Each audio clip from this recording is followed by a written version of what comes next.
In a world where Carolina Panthers fans have an insatiable thirst for Panthers news and opinions, only one podcast roars ferociously. It's the C3 Panthers Podcast. What's the deal, Panther fans? It's your boy, the Professor, a.k.a. Tony Dunn. It's the C3 Panthers post-game show.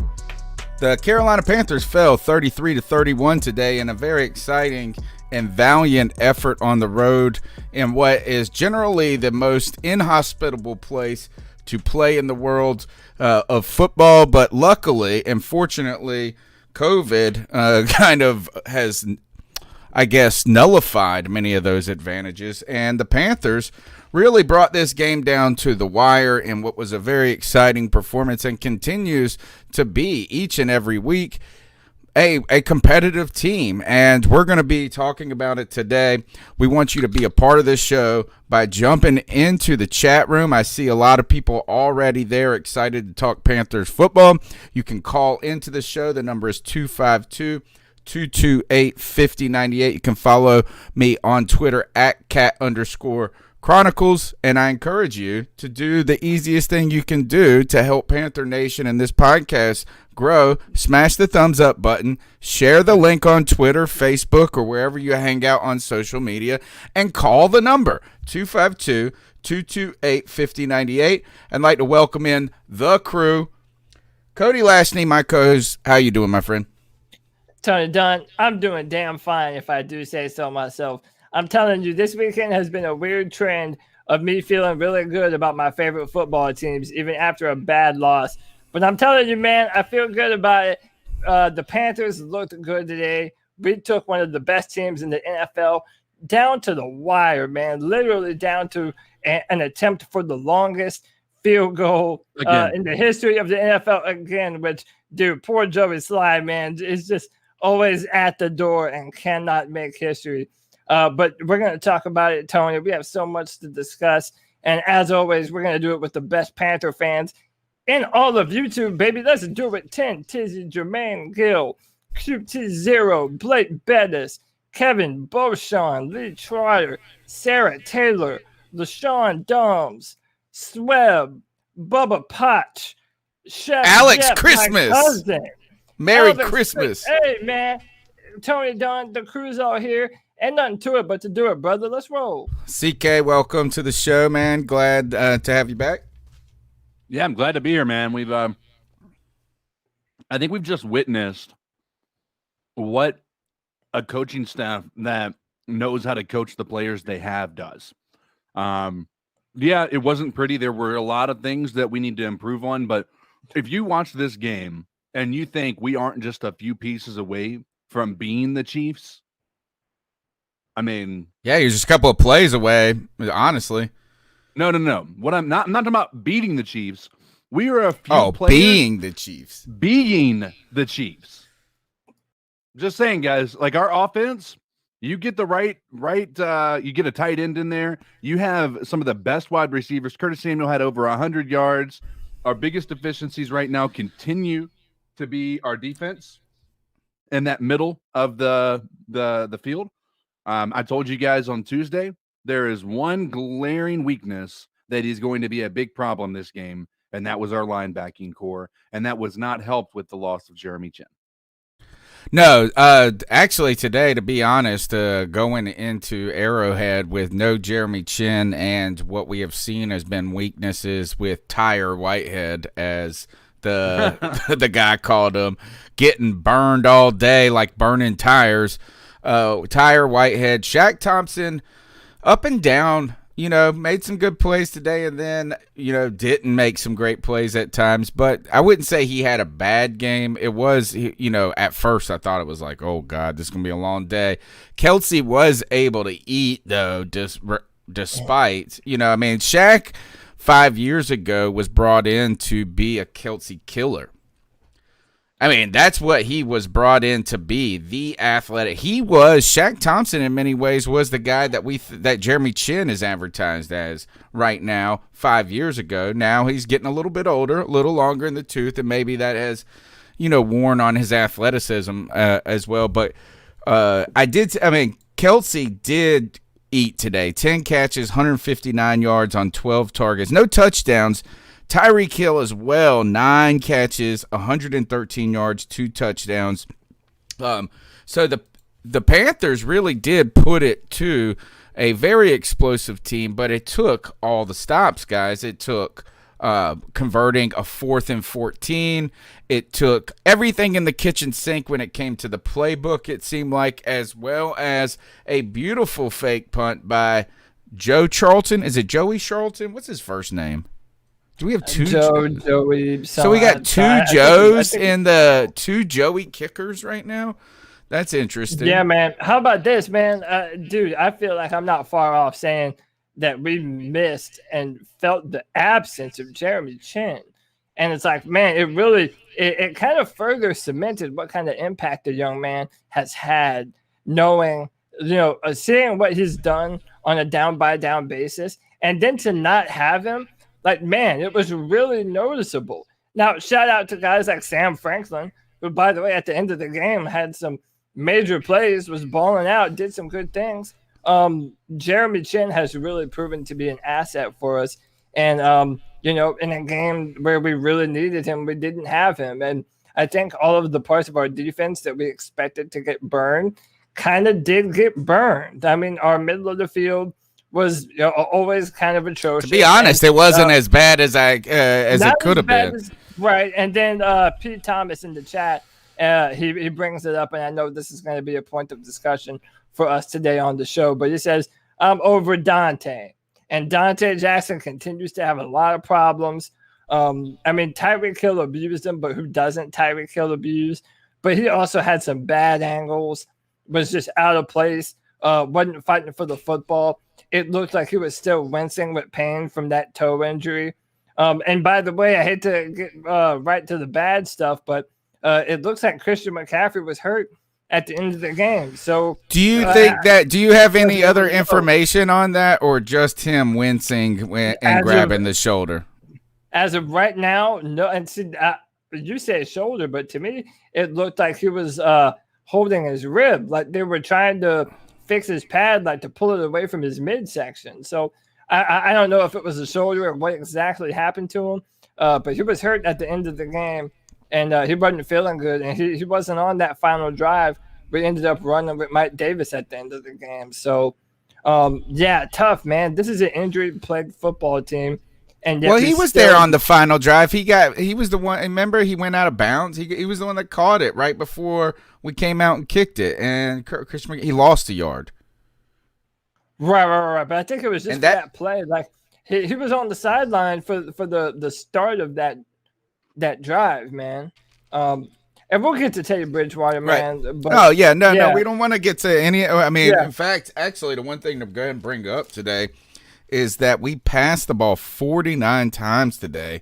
Teddy Bridgewater was able 73% completion rate, no interceptions. He was 36 for 49 with 310 yards. This might have been his most prolific passing game, and I've got a lot of thoughts on Teddy, and I might be kind of reshaping. I've been trying to figure out some things about Teddy Bridgewater. I'm starting to, I think, zero in on it a little bit more and refashion some of my ideas. Go ahead and call into the cat calls. The number's 252-228-5098. Don't forget, if you want to go and place a little wager on these 4 o'clock games, if you want to, bet on I think there was a UFC fight last night. You can get on the NBA coming back in December.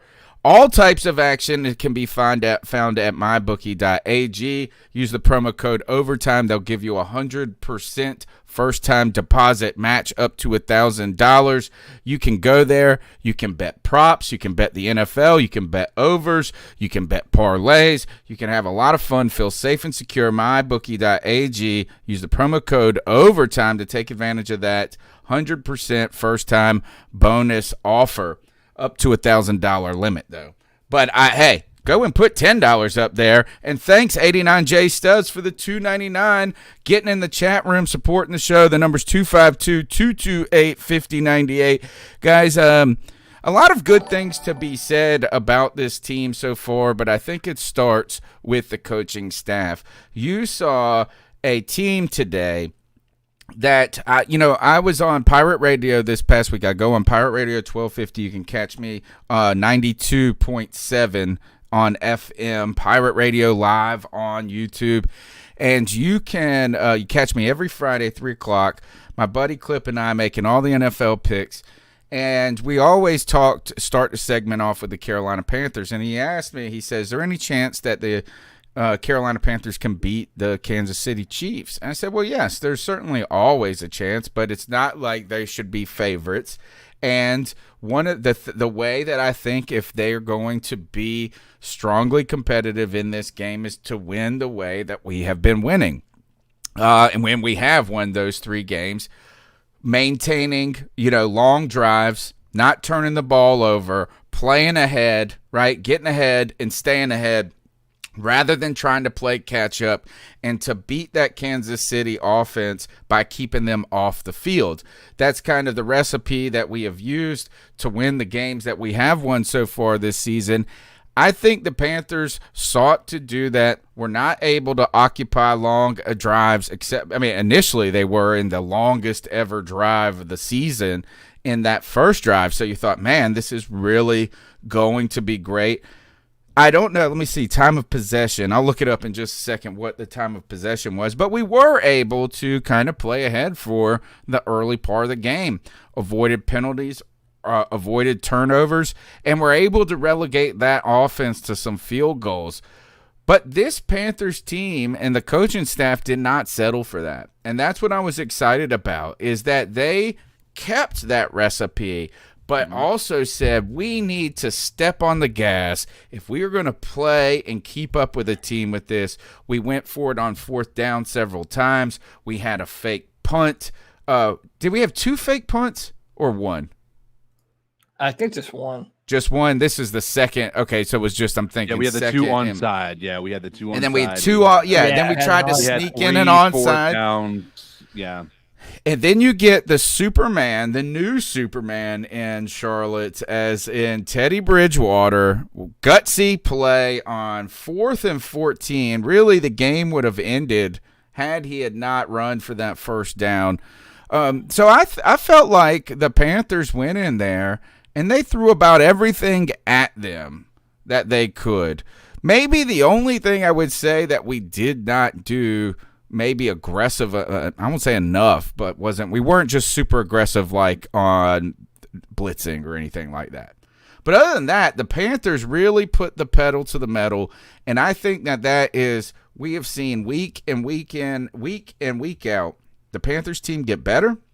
We have seen this coaching staff continue to work with what they got to coach these guys up, to get more out of them each and every week.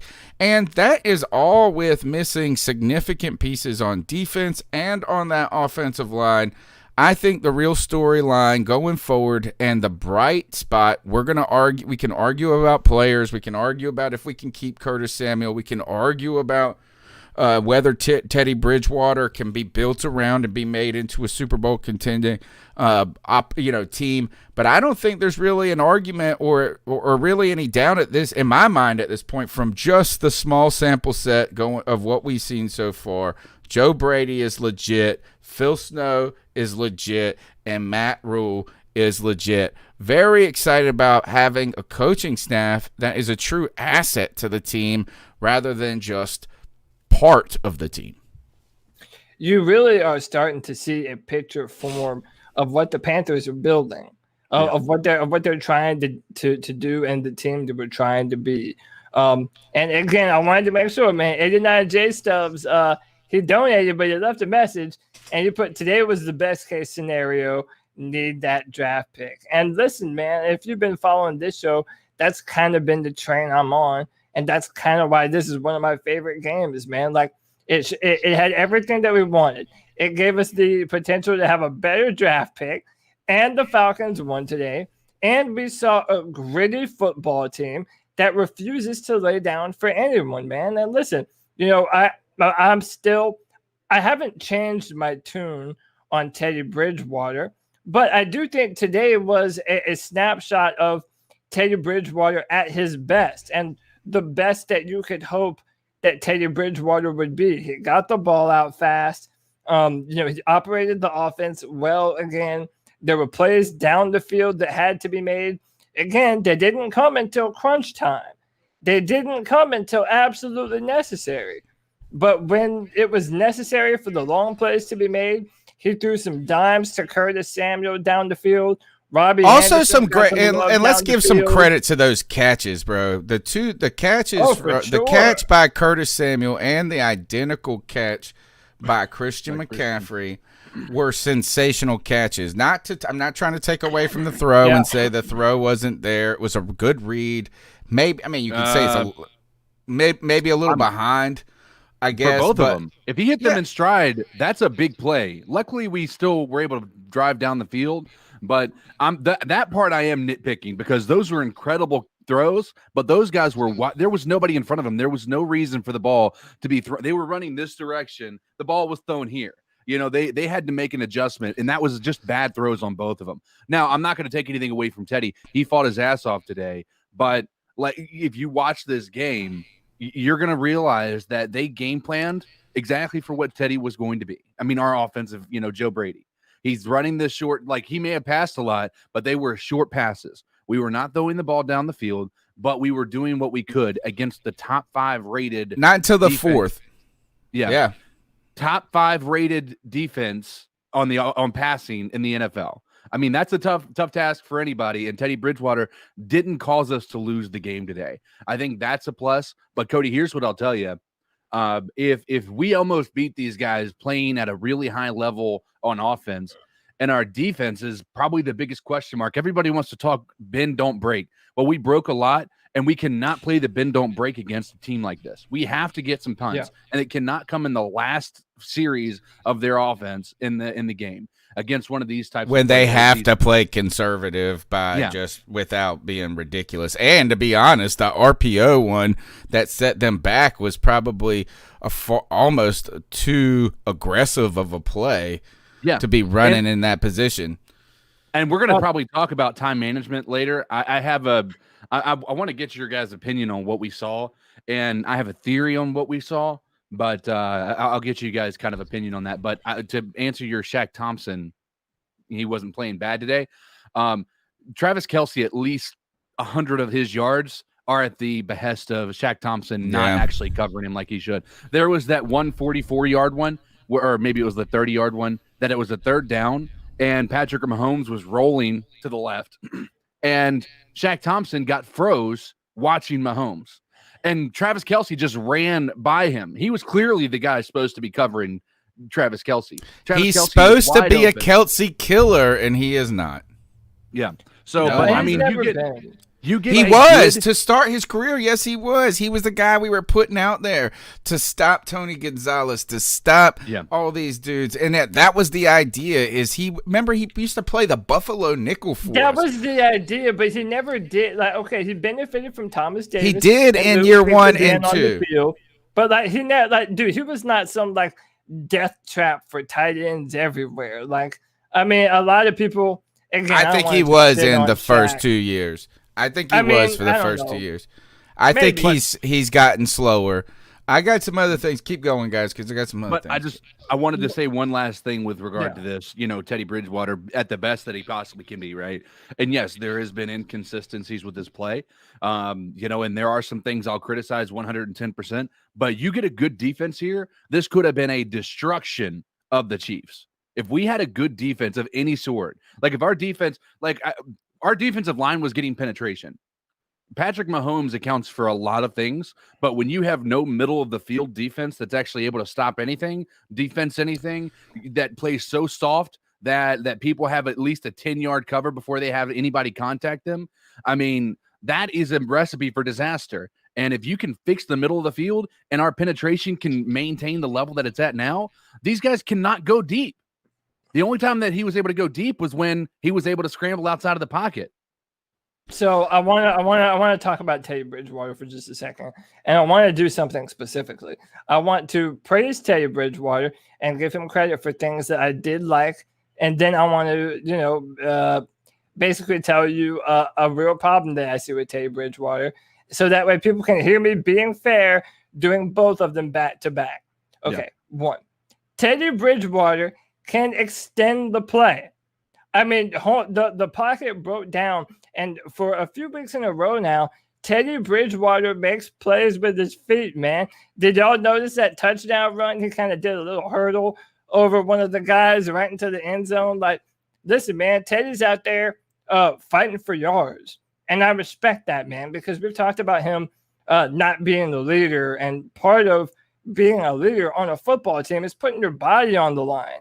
Saying, hey, man, good pocket presence in comparison to what we saw with Cam Newton for so long. Sure. Cam Newton did have bad pocket presence. Like he was so. No, let's not even talk about Cam, man, because it's really not. It doesn't even do good to make the comparison because they're so not comparable on a number of different things. Yeah. And plus, Panther fans keep telling us that. But we've seen what happens when quarterbacks don't climb a pocket. That's what I'm trying to say. For sure.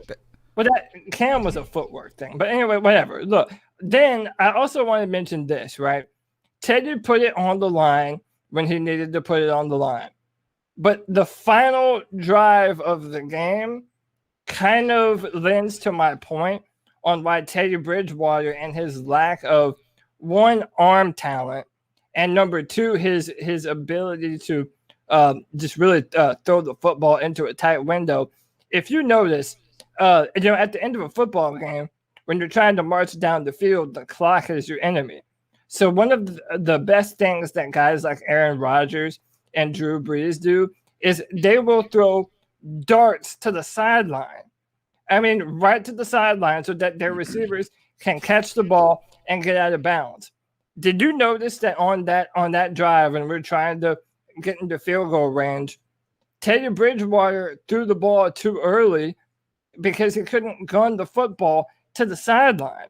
If he would have been able to do that, then our guys could have got out of bounds and we wouldn't have had to spike the football 2 times in a row. Arm talent is so important on like 1st and 10, being able to pick up 7 or 8 yards in a flash so that way you're in 2nd and 2, 2nd and 3, and now you have options available to you. That's what a franchise quarterback is supposed to be able to do for you. And even on some of the balls down the field, they kind of float in the air for an extended period of football or for an extended period of time. And Curtis Samuel and Robbie Anderson do have to go up and make a play on the football, which they have been doing. So credit to them. Again, I think Teddy Bridgewater is a good quarterback, but I think that's all he is. And I think he continues to show that.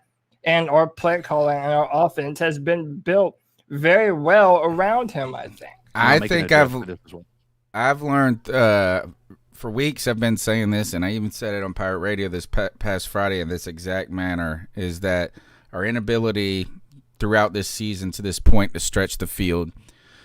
I don't know exactly why it's been the case, but there's been 3 factors that are part of it, and I don't know, and I'm starting to get a little bit more understanding, I think. One is Teddy doesn't have elite arm talent. I was starting to ask, could he throw it deep?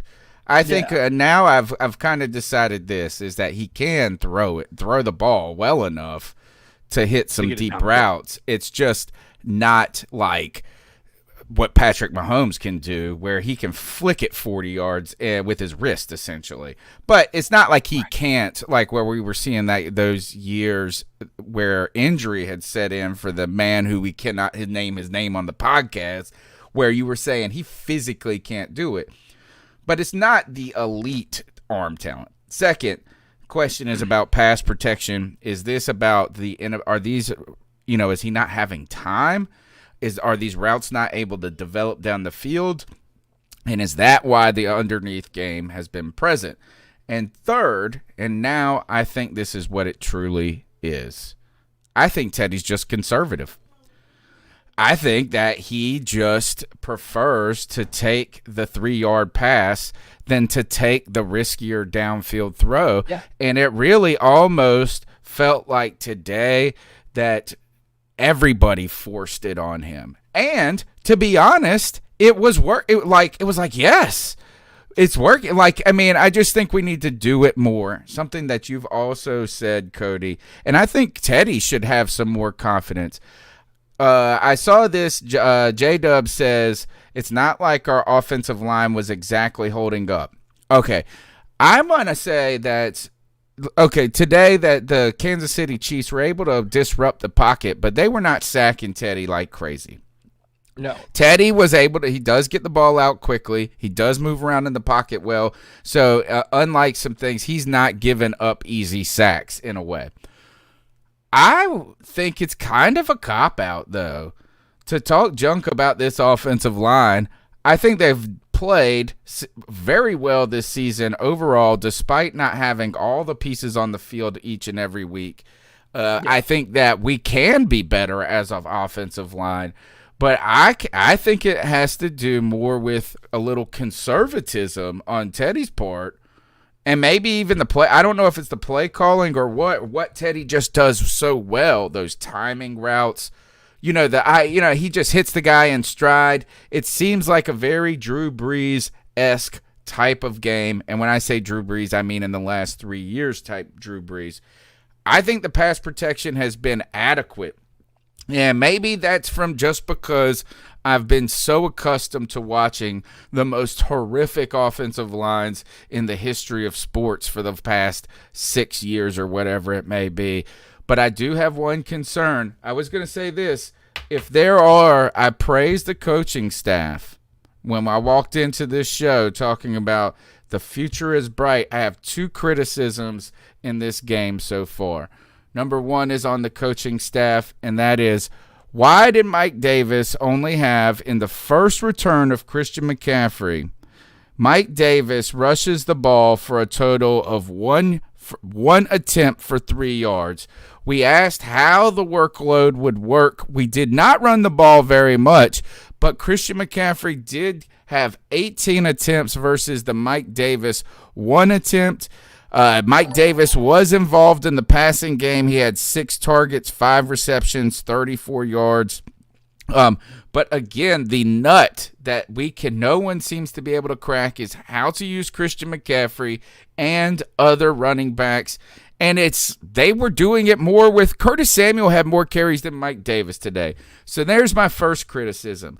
Number 2 is not a criticism, it's more as an observation. I guess Greg Little, we were starting to get a little excited about him potentially being a role player going forward or showing some promise.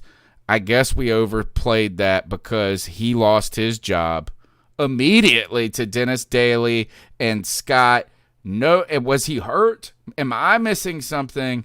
I'm a little saddened. I was thinking not that he would be the long-term answer, but he would be part of a long-term solution for this offensive line.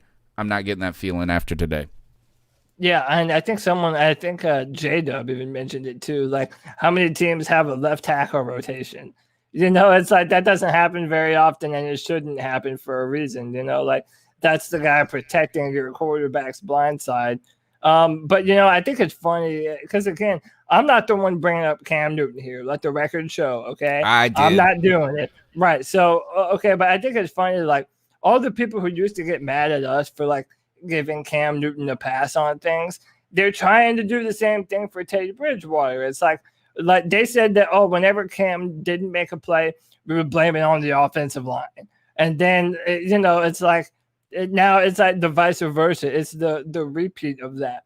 I am trying my hardest to judge Teddy Bridgewater completely independently of Cam Newton and who he was or who we wanted him to be. Because 1, it's pointless. And number 2, even though I think we have the right to do it because the Panthers literally and financially chose Bridgewater specifically over Cam Newton, even though I think it's apt for us to make that comparison, like I'm really trying not to. I'm looking at Teddy Bridgewater, and I've said this before, exactly like I do Jimmy Garoppolo.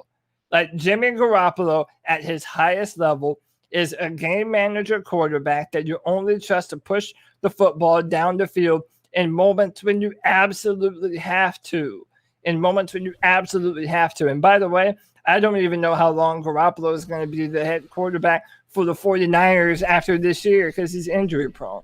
And again, it's like you're And he limited. stinks. I think it's like, almost an insult to Teddy to call him Teddy, to compare him to Garoppolo. Garoppolo is far more accomplished than Teddy right now. I mean, that just is what it is. And they're the same. The comparison I'm making is about the play style and what they do in their offense. And it's, they're very comparable quarterbacks.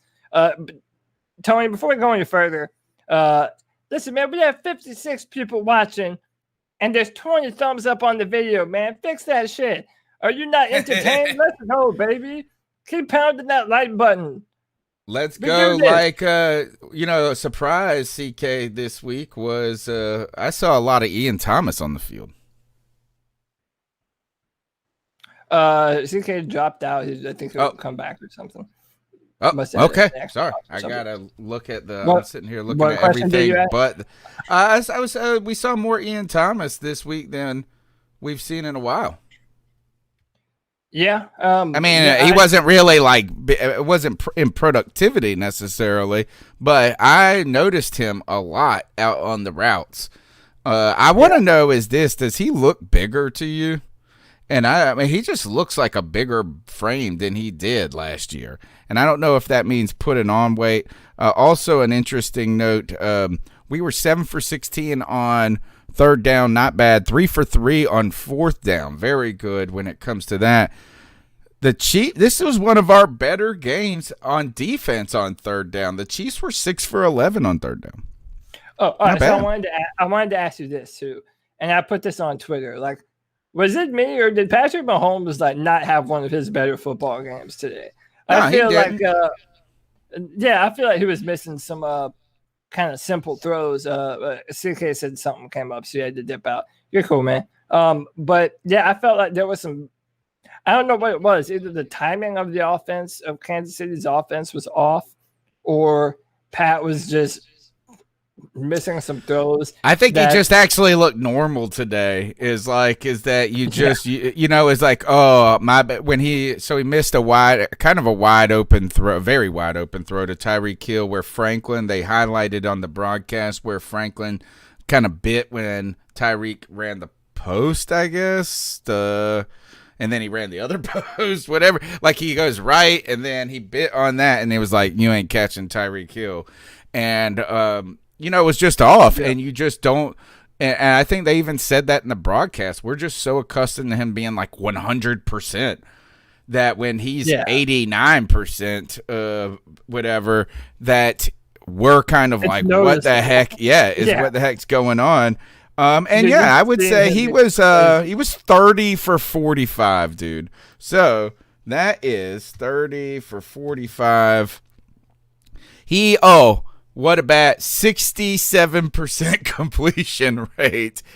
That's 372 yards, 4 touchdowns, no interception, and he had an off day. Yeah, man. But okay, and again, this goes back to that franchise quarterback thing, man, and how we don't have it. You see that even when they were down, one of the reasons why they were able to get back up so quick is that they could flip the field in an instant. Well, I think that's why we didn't have a problem onside kicking it and losing it. Is like it's almost like, hey, it's like they're either going to go 30 or 80 and get a touchdown anyway, or are you just trying to hold them to a field goal? I thought, it's like when we walked into the half, that was like we needed to be up like 48-17 to feel even good about the second half, and I still wouldn't have felt great. But no, is that's less about our team and more about how sensational Patrick Mahomes is. And look, he makes Tyreek Hill is like the top 5 receiver, top 3 receiver in the league, and I don't think he would be that in other places. There's the thing with Kansas where all the talent that they have benefits every other talented player. It's like when you're Tyreek Hill, it helps when you have Travis Kelce on the field, and when you have Mecole Hardman, and when you have all these other guys, and now they added the running back from LSU, Clyde Edwards-Helaire, and they have options, they have weapons, they have built that team how you should. And again, man, that goes back to why I'm saying like listen, I mean, if you've been following this podcast, you know I'm a Clemson fan. And last night I saw my Clemson Tigers go into 3 overtime sessions and still lost. And I came away feeling so proud because we had a backup quarterback. All these different players were down on our defense. And I know we're probably going to play them again.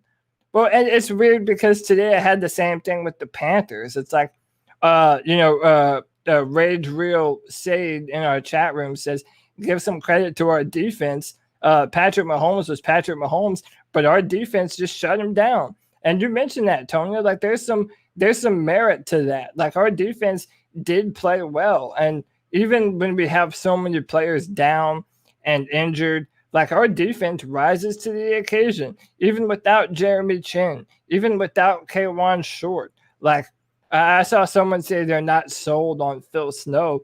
I don't really know what more you want to see from the old timer, man. Like our defense plays, I think, better and better every single Sunday. They're giving with our offense. Half of them are rookies and the other half are bums. Yeah, man. We're relying on Terrell Whitehead out here, man. Shit's getting real. Dante Jackson's our number 1 corner, and he's the worst one. I want to say the worst is he would, had a tough matchup today, but you were hoping he was going to be kind of coming into his superstar role, like a Tyreek Hill has kind of walked into his. Now, it's not all on Dante Jackson. We'll have to go back and look at the film. But, is that you're talking about this defense is that. Look, Jermaine Carter is the best damn linebacker on the team today. True that. Church. Hey, man. Derek Brown with his customary penalty or two, right? Awesome. He's got I think he's just playing again. I continue to say is that he feels like he's kind of doing it alone, and I don't know if that's even fair to say because one other thing, Brian Burns continues to be a sensation. Yeah, man, just amazing. Really has football instincts. I love that. Knows how to read a play so quickly. Dude, that read option that he just did not fall for. Man, that was so beautiful. That's watching film. That's watching film and being diligent and minding your P's and Q's. And, man, he's on it, dude. He is my favorite player on this football team by far.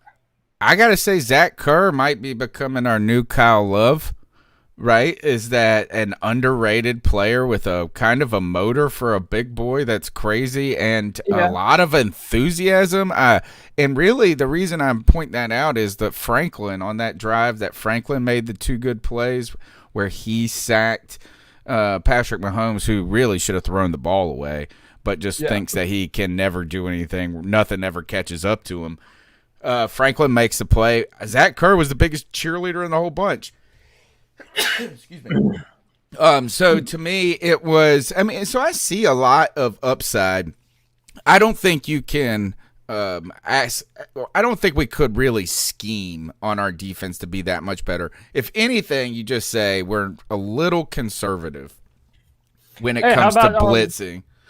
And also, probably our weakness on the other side of the ball, Cody, which I saw today, and this is probably the most upsetting thing to me, and this is why everybody keeps saying it's the offensive line. We're just not really good at getting the blitz, man. When people blitz us, it's like always squeaks through somehow. Yeah. It's that interior. We don't really have starting quality interior offensive line play, and I think that now we're seeing with our center that Matt Paradis is only really good when he has 2 competent guards to either side. Yeah, we're gonna have to retool at center really soon. And we literally have no choice. I think we have him for another year on contract. I mean, we do not have a long-term option at center. By the way, before we move on further, we're talking defensive line. I also wanted to mention Bravion Roy, too, out of Baylor. He kind of flashed early as well, and I think he's kind of shown out some, too. Very happy. And that's a late-round pick, right? 5th or 6th round? I think that was our 6th-round pick. I know some of the guys over at 4-Man Rush, which is another Panthers YouTube channel, really like him, too, and they like what he did at Baylor. So, yeah, man, he really I mean, we have guys that are stepping up, man. It's like, again, we did that to the Chiefs. We're super competitive. We're competitive every week. Yeah. With a bunch of no names on our roster, essentially. It's like when you're missing your, what was Jeremy Chin, late second round pick? Like when your late second round pick is a notable absence on your football team, like that should tell you what we're working with right now, and still managing to look like a good football team. All right, let's go ahead and jump in. Yeah, it is. Let's go ahead and jump into the calls. The number's 252-228-5098. Be a part of the show. Smash the thumbs up button. Share the show with a friend. 252-228-5098. What's going on, C3 Nation? This boy Jay Anderson. Just got through watching the game. Very entertaining game. I'm not gonna lie. I didn't expect them to. I had a little chance of expecting them to be this close of a game, but I know there's no such thing as moral victories. But with a young team, there's a moral victory in that, because I thought the Kansas City's, Chiefs was gonna spank them like no other. But Matt Rule and the guys, they came out with a game plan. They, the time of possession, and they executed. I give them props for that. I mean, we could get on the defense, but it's kind of like, what do you expect against Patrick Mahomes and them boys, man? No, I feel like 33 is like. They did what they only, they could have done. They came through at the last. They came through at the last minute, so I got to give them that. They did their thing, so. I know it's no such thing as moral victories, but I give them one for this one. Young in the yard, I give them one for this one. All right, y'all. I like that. I mean, like, there is, like you said, there's no moral victories when it comes to, and I don't think that the team is going to walk around saying that. Matt Rule's not going to get on the podium and say this is a win for us, even though it's not a win in the win column. These guys are out there playing hard. And, boy, they are taking these games down to the line every week. You know what I'm saying? So is that, again, like, it's just being able to capitalize in the red zone all the time. That's where the Chiefs, I mean, it's like that's where we're, and I think that's what CK was kind of alluding to, is us being kind of really close to being them, is that we're just not over the hump and getting in the end zone every time. And when they don't get in the end zone, it's kind of weird. Like, it's like, oh, God, they kicked it. They had to, Harrison Butker's having a tough year. But no, is that I think that there is a lot of upside to this. Some question marks, though, and not questions, observations more. I was very happy for the first few weeks of our season, and in juxtaposition between our previous regime and the person who has no name versus Teddy Bridgewater and the new regime, is that we seem to have these plays getting called in earlier. We were up at the line earlier. Over the last couple of weeks, we've seen that play clock creeping down, and we've had to burn a lot of timeouts because we're about to get delay of game penalties. You saw that in the first half. I won't say, look, it's like I don't want to overpick nits. But if you are going to beat a superior team, you don't want to make those types of mental errors or those just errors. And it goes back a couple of weeks ago. We did this. I think we had to take a timeout and got a delay of game penalty after a timeout at one point. So we were able to get away with that in the first half. That was not the problem in the second half, where we had to burn all our timeouts just to get a final attempt. But that's one observation that I've just noticed, and I don't know why that is necessarily. But what did you think? We went on to the Panthers roundtable last week, right? On last Sunday, 1 week ago, with all the YouTubers. And one comment that was just like, I mean, we kind of we agreed on a lot of things, I think, with some people, but our podcast, I felt like, had some differing opinions when it came to the coaching staff at times, as well as maybe even with Teddy a little bit and some other things. But one person was like, this coaching staff and time and clock management. And I was like, Yeah, Like I don't feel like, was there anything? I saw someone seeing some things like the final timeout in this game. Is there anything that has stood out to you that this coaching staff can do better about game management? Okay, so two things real quick. My man KD Van is in the chat saying that we don't give Teddy Bridgewater any credit. And he showed up late, KD. To everyone here that listened to us, give Teddy Bridgewater credit, man. Y'all tell him that we did, okay? Number two, Tony, my man Tyler has to work a late shift or something like that. He was wondering if he can get his call bumped up before he has to go to bed. That's our man Tyler Lovato. But yeah, as far as while you're searching for that, what I think about this coaching staff, and again, I've said this, I think that we're trying to make lemonade out of lemons. I think our offense and defense from a roster perspective is fairly limited. So I don't really know how you can give a truly negative assessment of what Joe Brady or Phil Snow have done. And as someone who's been a big Joe Brady fan ever since the moment that we hired him, I'm more impressed with Phil Snow. This whole timer that's been bumping around from Temple to Baylor, who's been with Matt Rule the whole time. Like, again, he's putting together, trying to put a gourmet meal with some, McDonald's. It kind of. Have you ever watched that cooking show where they give them the basket and they got a chopped. And then it's like, we want you to make this, but you have to use like Peeps. Gummy worms. Like a bunch of trash materials. Like, dude, listen, I'm saying Matt Rule is a chop champ, bro. Let's go. I think our coaching staff has done a damn good job. Me too. I'm proud of them. And listen, today more than ever, Tony, tell me what you think about this. Now more than ever, I feel like no matter what happens with this season, I do feel like our future is in good hands. Oh, all right. So I got two comments on that. My two comments on this is and please go. I don't want to be vindicated, right? That's not the purpose of me saying this. It's more about me just saying I've been consistent on some things in this podcast. For years, I said that I liked Ron. Like, I talked about the good things about Ron Rivera, from even to Mike Shula to I was a North Turner kind of fan. I didn't think he was a weakness for us or anything like that. But one of the things I always said about the Ron Rivera era, and I continue to say it, is that he didn't really necessarily give us an advantage.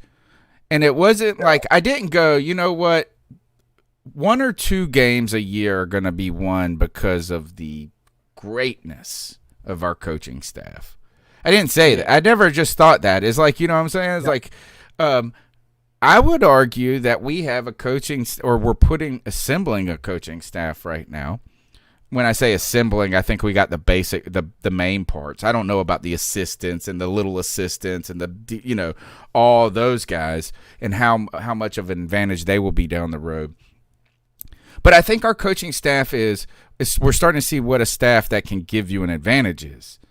And they are an asset, they are an asset from week to week. And, look, we're coming off a little mini bye with Thursday night football, and we looked prepared, and we looked aggressive, and we looked aggressive not to just be aggressive, but taking opportunities that were given to us to be aggressive. Like with those, we didn't just call a fake punt to call a fake punt. Is like we were like luring them in. We were luring them in, and it looked like. So I think that this coaching staff is become an asset to us. And the second thing I already forgot. I had another thing I wanted to say. What was the other question you had? Was, do I think the future is bright? Yeah, that was my question. I feel like for the first time ever, I have a genuine feeling of, we're gonna be all right. The one concern I had about bringing in Matt Rule and Joe Brady, less about Phil Snow because he's had some NFL experience and he's long in the tooth. Sure. And it wasn't a concern. It was just we had to wait and see. Would the typical adjustment to the NFL that seems to be such a barrier for a lot of coaches going from college to the NFL, and I think it has to do with interacting with pro players. I don't even think it's about I don't think it's like about knowing what football is and how to draw plays. The barrier seems to be like, how do we deal with pro athletes? How do we deal with roster management? How do we deal with all of these kind of nuanced aspects? And I wanted to see, how would this coaching staff respond? And you know what? They've met every challenge. Joe Brady, a guy who is unproven in many ways or inexperienced, to say the least, lacks just a long history, a tenure. Right? Yeah. So you're saying, is it going to work? You know what? It is. Matt Rule, a coach that hasn't coached, for a tremendously long time, right? Was it going to work? Was the reputation going to translate? And it is. So yes, that's where I do believe the future is bright. And I think I've been pretty consistent in these. Hold on, let me see. He said it was 6414. Let's see if this is the call right here. Let's go to the calls. I'm hoping this is Tyler. What's up, C3 Podcast? It's Run DMC Lovato. Yep. Let's go. And, first thing I want to say is what a game, man. That was entertaining from start to finish. This game, this coaching staff, they came to play, man. And so did these players, man. Every one of them, even Teddy Bridgewater, which I'm about to get into in a minute. But man, this is a great game, and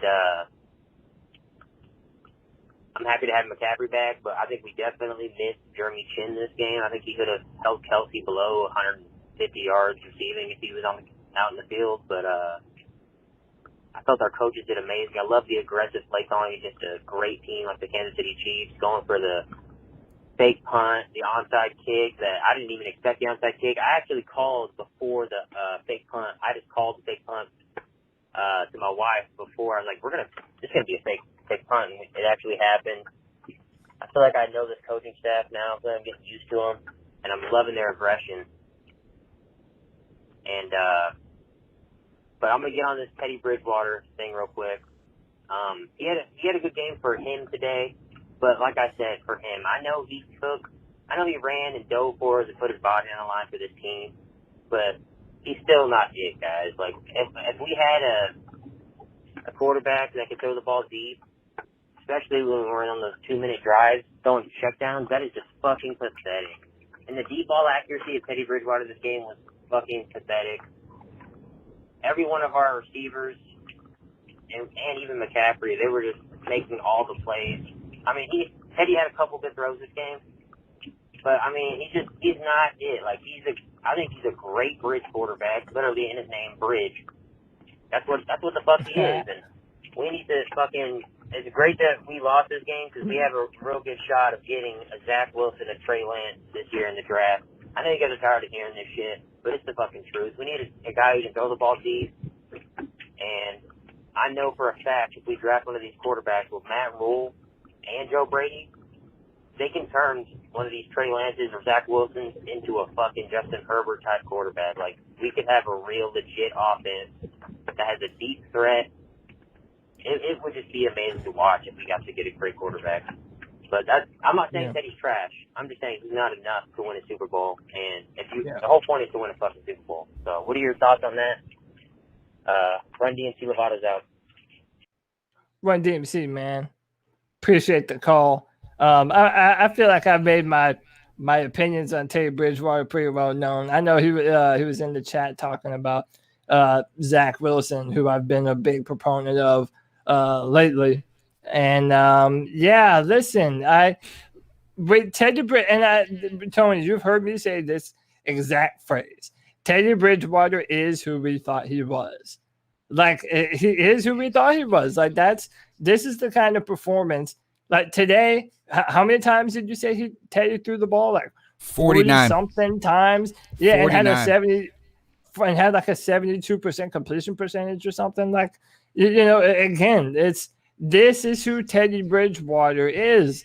And you can make the case that oh, well, we can do something like, for example, what the 49ers did and just build up a great defense and a bunch of pass catchers that make plays similar to what we already have, and just build up the offensive line and let them roll. And maybe we can do that. I don't know. But it does get down to it, man. Like with how we've been talking about Joe Brady and how he has made some great calls. And it does feel like now we have that young, dynamic play caller that can change the game just based on his know-how and his whereabouts of X's and O's.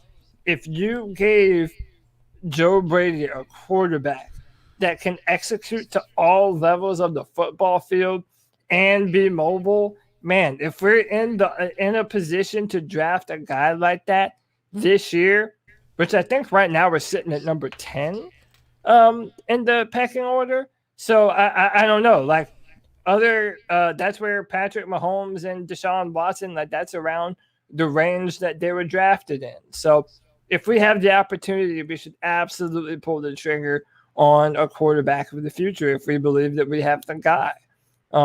And other than that, man, dude, today the Panthers played their best football game of the whole season. I genuinely believe that. Today was their best performance. I don't know what to say other than because you don't want to I guess we're always worried about, like, are we shitting on someone? Are people interpreting? It's like, if you agree with us, then we're not shitting on him. If you don't agree with us, then we're shitting on him. Right? When it comes to Teddy Bridgewater, I agree with you. I think he is what we expected him to be, and if that's okay. If that's what we think we're gonna build around.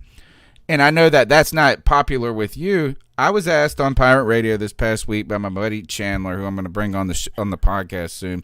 He said, do you think that Joe Brady is frustrated with Teddy's inability to stretch the field and create kind of that dynamic? And what he said is this: do you think he's frustrated coming from LSU, where he called everything and anything in this explosive offense? And I said, no, he can't be frustrated because they orchestrated this.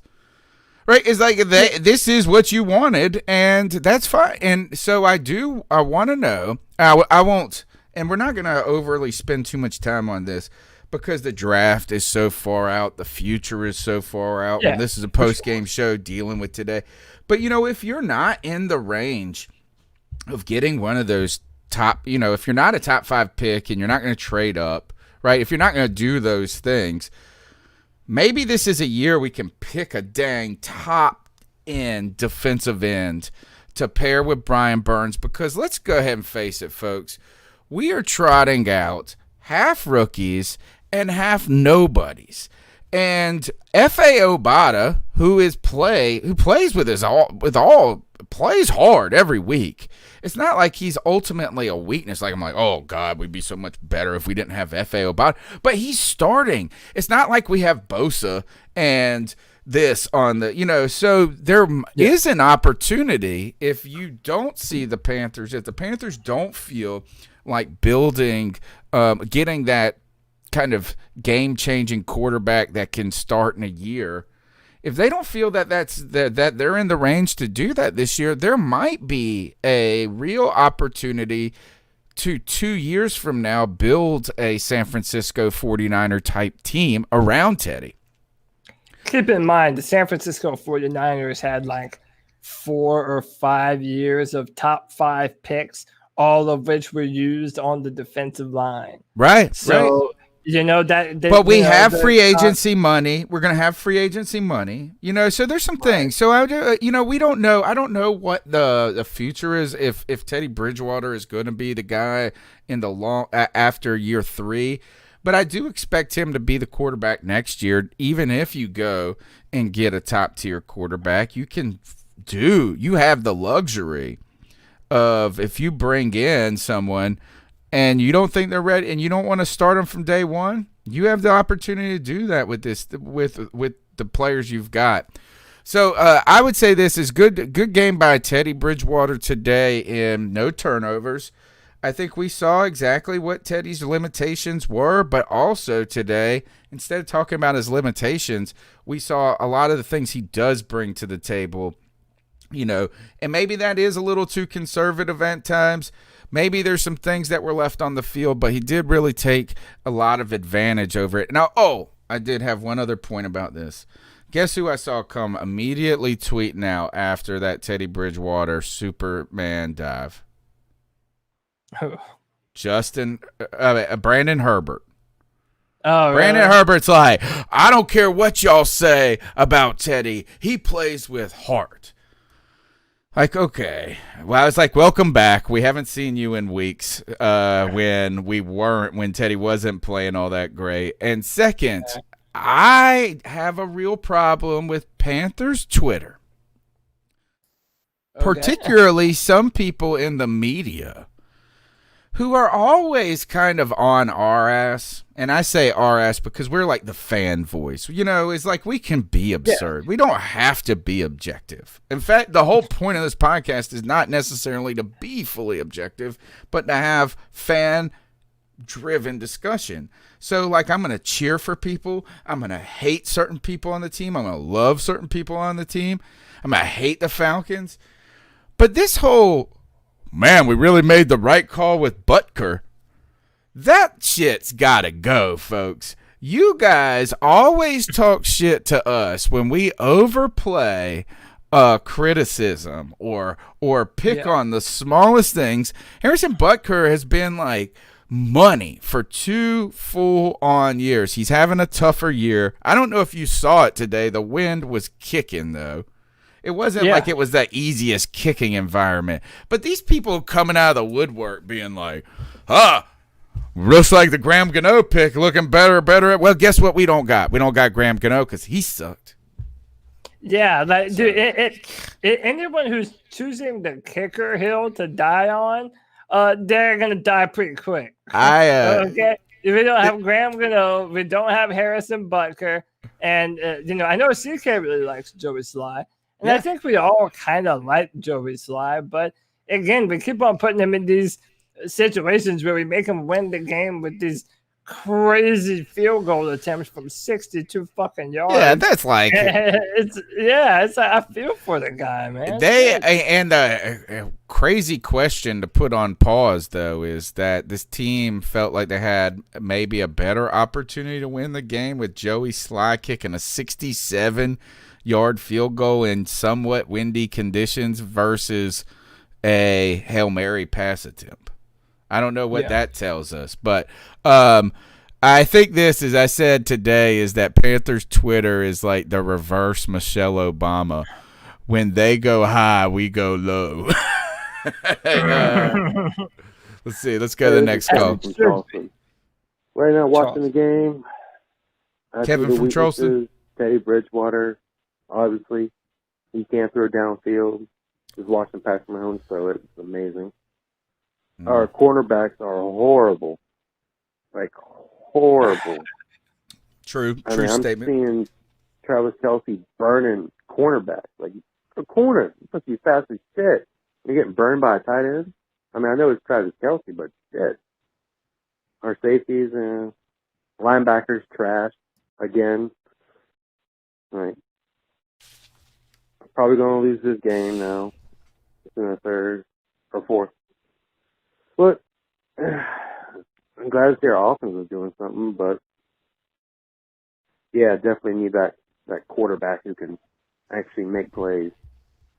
I mean, how they said Teddy Bridgewater has 2 touchdowns. How was that Curtis Samuel a passing touchdown? How was that fucking handoff? They did this. We got the same thing a couple of weeks ago because it's a forward shuffle. Like it's because he actually flips it to kind of, and they did the same thing. I think was it Curtis Samuel? Yeah, it was like the last time. It was like and he had DJ Moore or something. That's all his yards, man. Everyone throws out at how many yards Teddy Bridgewater has on the season, and they're all plays like that where he'll just do a little shovel pass to someone. and then either DJ or Christian or whatever, they take it the rest of the way, and it counts towards his passing yards. Speaking of, we had a couple of screenplays that really worked today. Christian McCaffrey, Curtis Samuel, great there in that. Also, we actually stopped a screen pass or two today. But continuing, I know, look, we're not trying to dump on this is not a dump on Teddy Bridgewater show. It's actually been probably Teddy's best game. I would say arguably his most, and it didn't come till late, that aggressive downfield out of necessity. But as it always does. I will say, too, is that if you think that we're just making crap up, you cannot tell me that when they put on the screen that we have the most productive wide receiver core in Robbie Anderson and DJ Moore. You can't tell me that that's a little surprising. I've been watching all these games, and I've been a giant Robbie Anderson fan, and we've actually been pretty hard on DJ all year. Come on. Yeah. Does that just feel, I'm not saying that it's not a fact. I'm just saying I was like, whoa. Listen, we've been fair. Listen,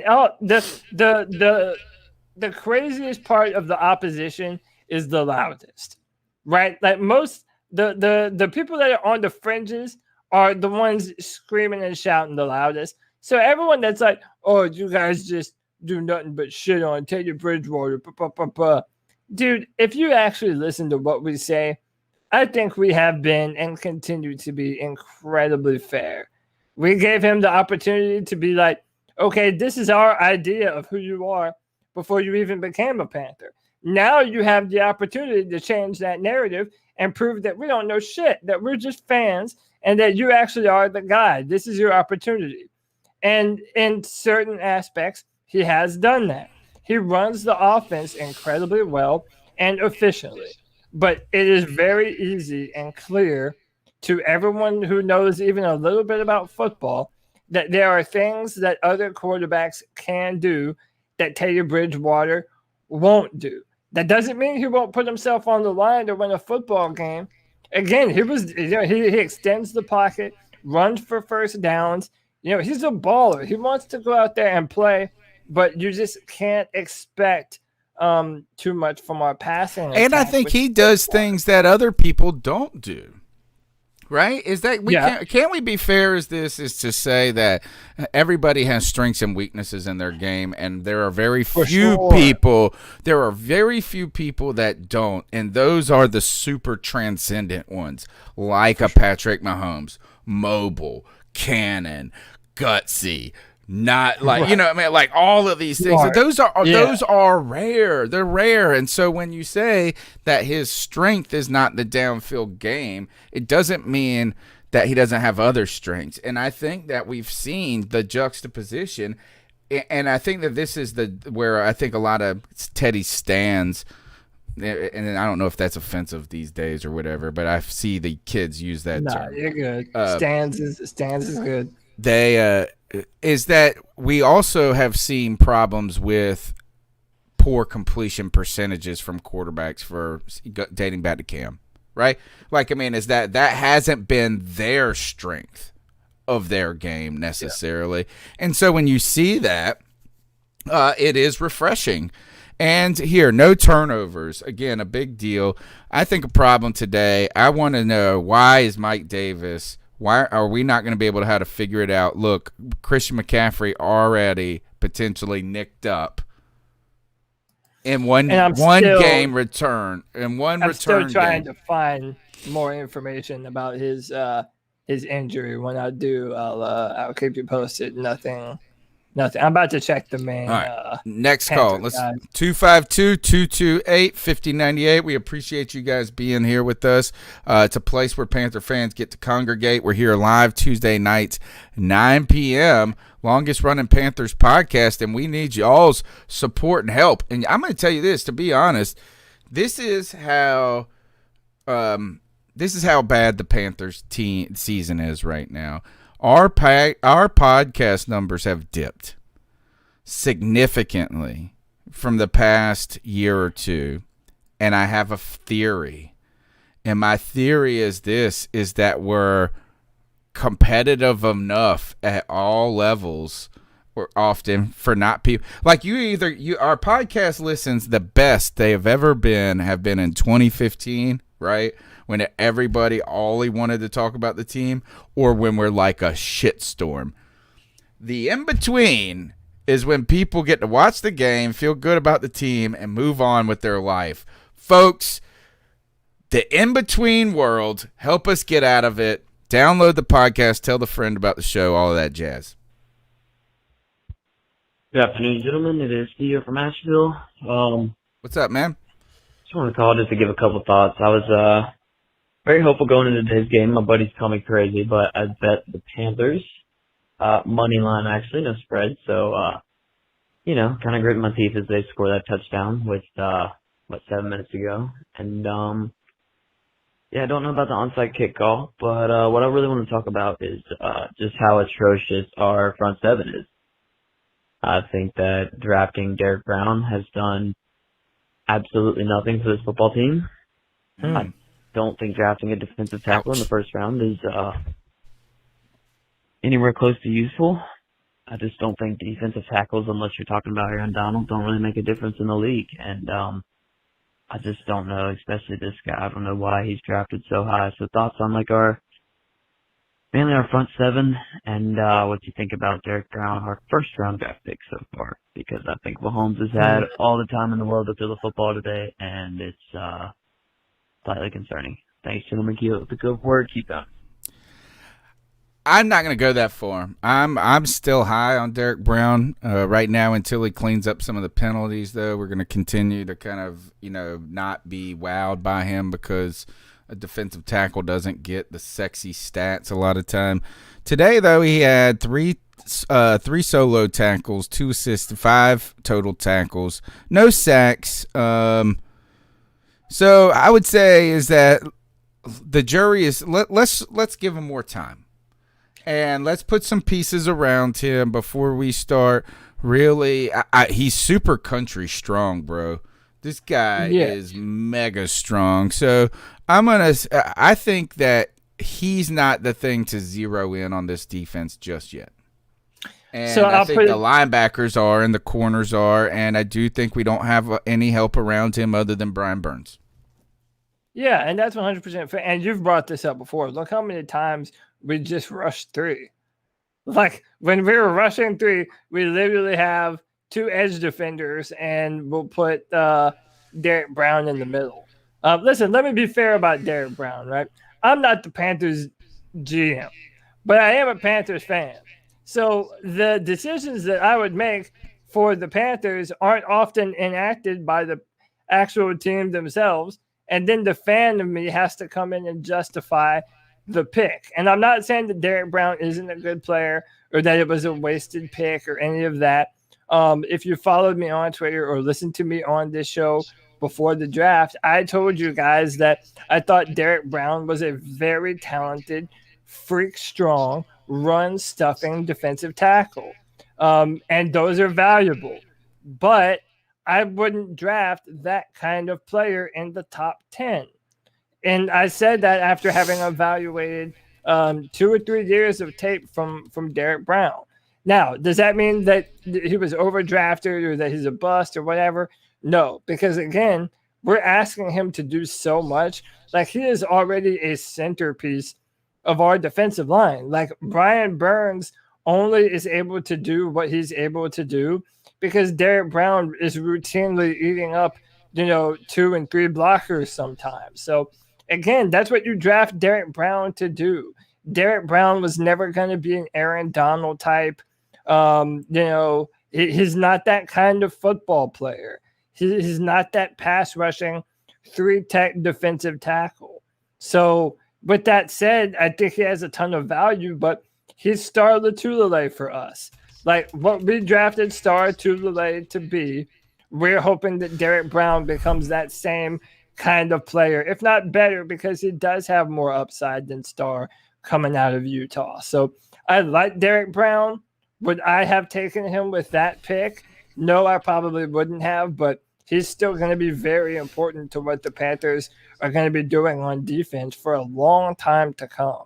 I think he is also is that we tend to just conflate sometimes people conflate both the 3 technique and the 1 technique, and I'm not trying to sound fancy schmancy on my own part, but usually you have a big boy run stopper guy that's going to swallow blocks versus a guy who's going to be more of a penetrating force up the middle. And, you know, the Panthers, really, the defense is very resemblant of the changes we went through from 2011 to 2012, or maybe it was 2012 to 20. It was 2012 when we drafted both Star and was it 13? No. Yeah, was yeah, it? 13. Yeah, 13 we drafted Star and K1. Okay. Back-to-back rounds. So, 2012 yeah, because it was 11 was Cam, 12 was 2000 Luke, and then Star. And you know what? Is both Star and KK benefited from each other. Oh, right? yeah. For sure. And we always, and I will be the first one to admit that I've been a big KK Short fan for a long time because it was sexy. He was getting sexy stats. And I was like, well, if we have to pick one or the other, I want to keep KK instead of Star. So I will be the first to raise my hand to say that I underestimated the value of Star Lotulelei to those defenses at the time. But, you know, the Panthers freaking stunk against the run in 2012. We got better in 2013. I don't know if you saw last year. We were horrific. And I know we haven't been great against the run this year, but it is better. And it is better with poor linebacker play than anything. So I don't know where the sources of that improvement entirely are, but I got to believe Derek Brown is part of it. And I think this is that is that he's way better than Javon Kinlaw at this point. And you've asked a lot. You've asked a guy to come in right away, and he's played like 90% of the snaps. I mean, he's like out there all the time. I'm okay with him. I want to give him more time. I want to put some pieces around him. Oh, and one other thing, someone I saw on Twitter or somewhere asked me, would you prefer to build your defense if you had a magic wand today? Would you rather do it around Khalil Mack or Aaron Donald? And Aaron Donald is the answer for me. But I think he's a freak show, bro. I think he's more of a freak show than Khalil Mack, and that's telling you something. Yeah, he is. Also, his body. So if we're talking Aaron Donald, his body type is perfect for defensive tackle because when you're in the trenches, the low man wins. And Aaron Donald is not tall. He's like 6'1". So he's already low when he's in his stance. On top of that, he's just violent in the middle. And hot, fast off the line. He lunges at you. He's kind of like he is like when you mix a defensive or a pass rushing defensive tackle kind of with who's the guy that Cam called Donkey Kong that plays for the Yeah. It's like you mix those two together. It was like if KK and damn Star were meshed together into a player. It's crazy. All right, 252-228-5098. What's up, C3 fam? Chef Jeff here. What's up, Chef Just Jeff? wanted to. Cousin. It's about maybe a minute or two left in the game, and Chris McCaffrey just scored that touchdown. Regardless of whether we win or lose this game, I love the aggressiveness of the coaching staff today. With the exception of a couple defensive calls I wasn't very happy with, but I don't think Pilsen is going to be there next year, but maybe I'm wrong. Anyway, like I said, I'm really, really happy about how aggressive the Panthers were today. They did everything possible to try and win that game. I guess they knew going in that that's what they had to do, and I love that from Matt Rule. Going forward on all those fourth downs, all three of our touchdowns came with, or our first three touchdowns came with, the fourth down conversion. And that one by Teddy, and that last one, that 4th and 14, that was crazy. Like I said, great game, win or lose. I mean, I know there's no moral victories, but, a season like this, there are. And I was just really pleased to see how the coaching staff responded to, a team like Kansas City, where they know you're going to have to pull out all the stops and, not only not make mistakes, but also do a little extra. And like I said, I loved it. Loved the offensive play calling. Want to see more. I'll be listening, and I guess keep pounding. Keep pounding.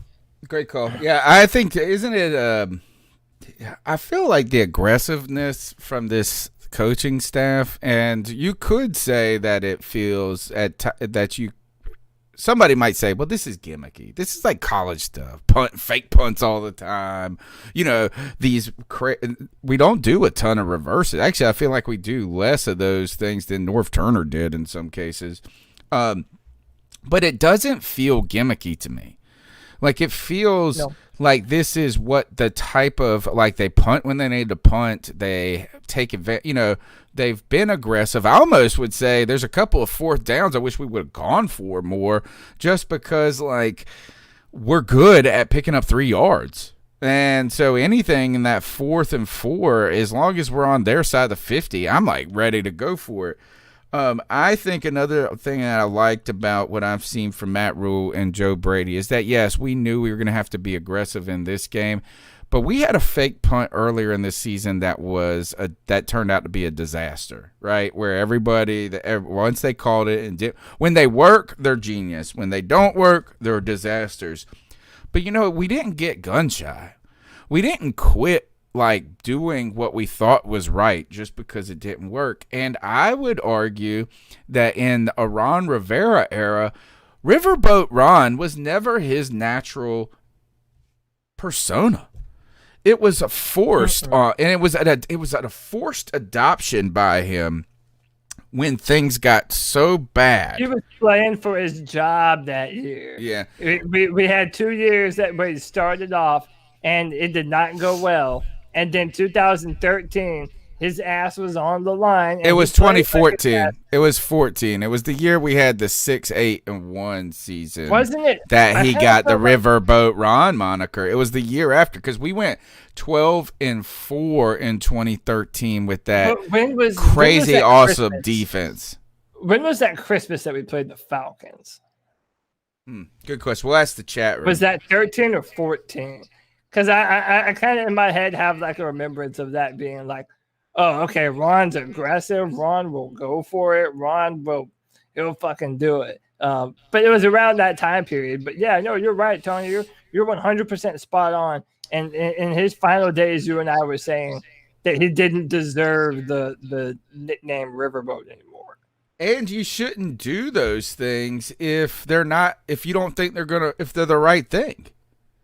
You shouldn't you shouldn't go. You should, just because some analytics guy tells you that you can convert 60% over the long run on 4th downs, is that if you don't really truly believe in it, you shouldn't be doing it.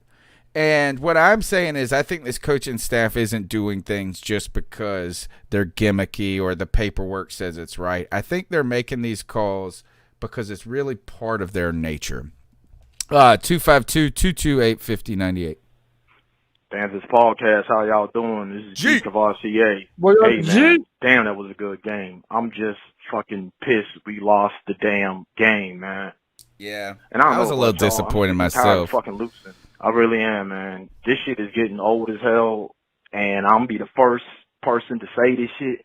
And other callers can agree with me or disagree, and y'all can agree or disagree. Phil Snow got to go, man.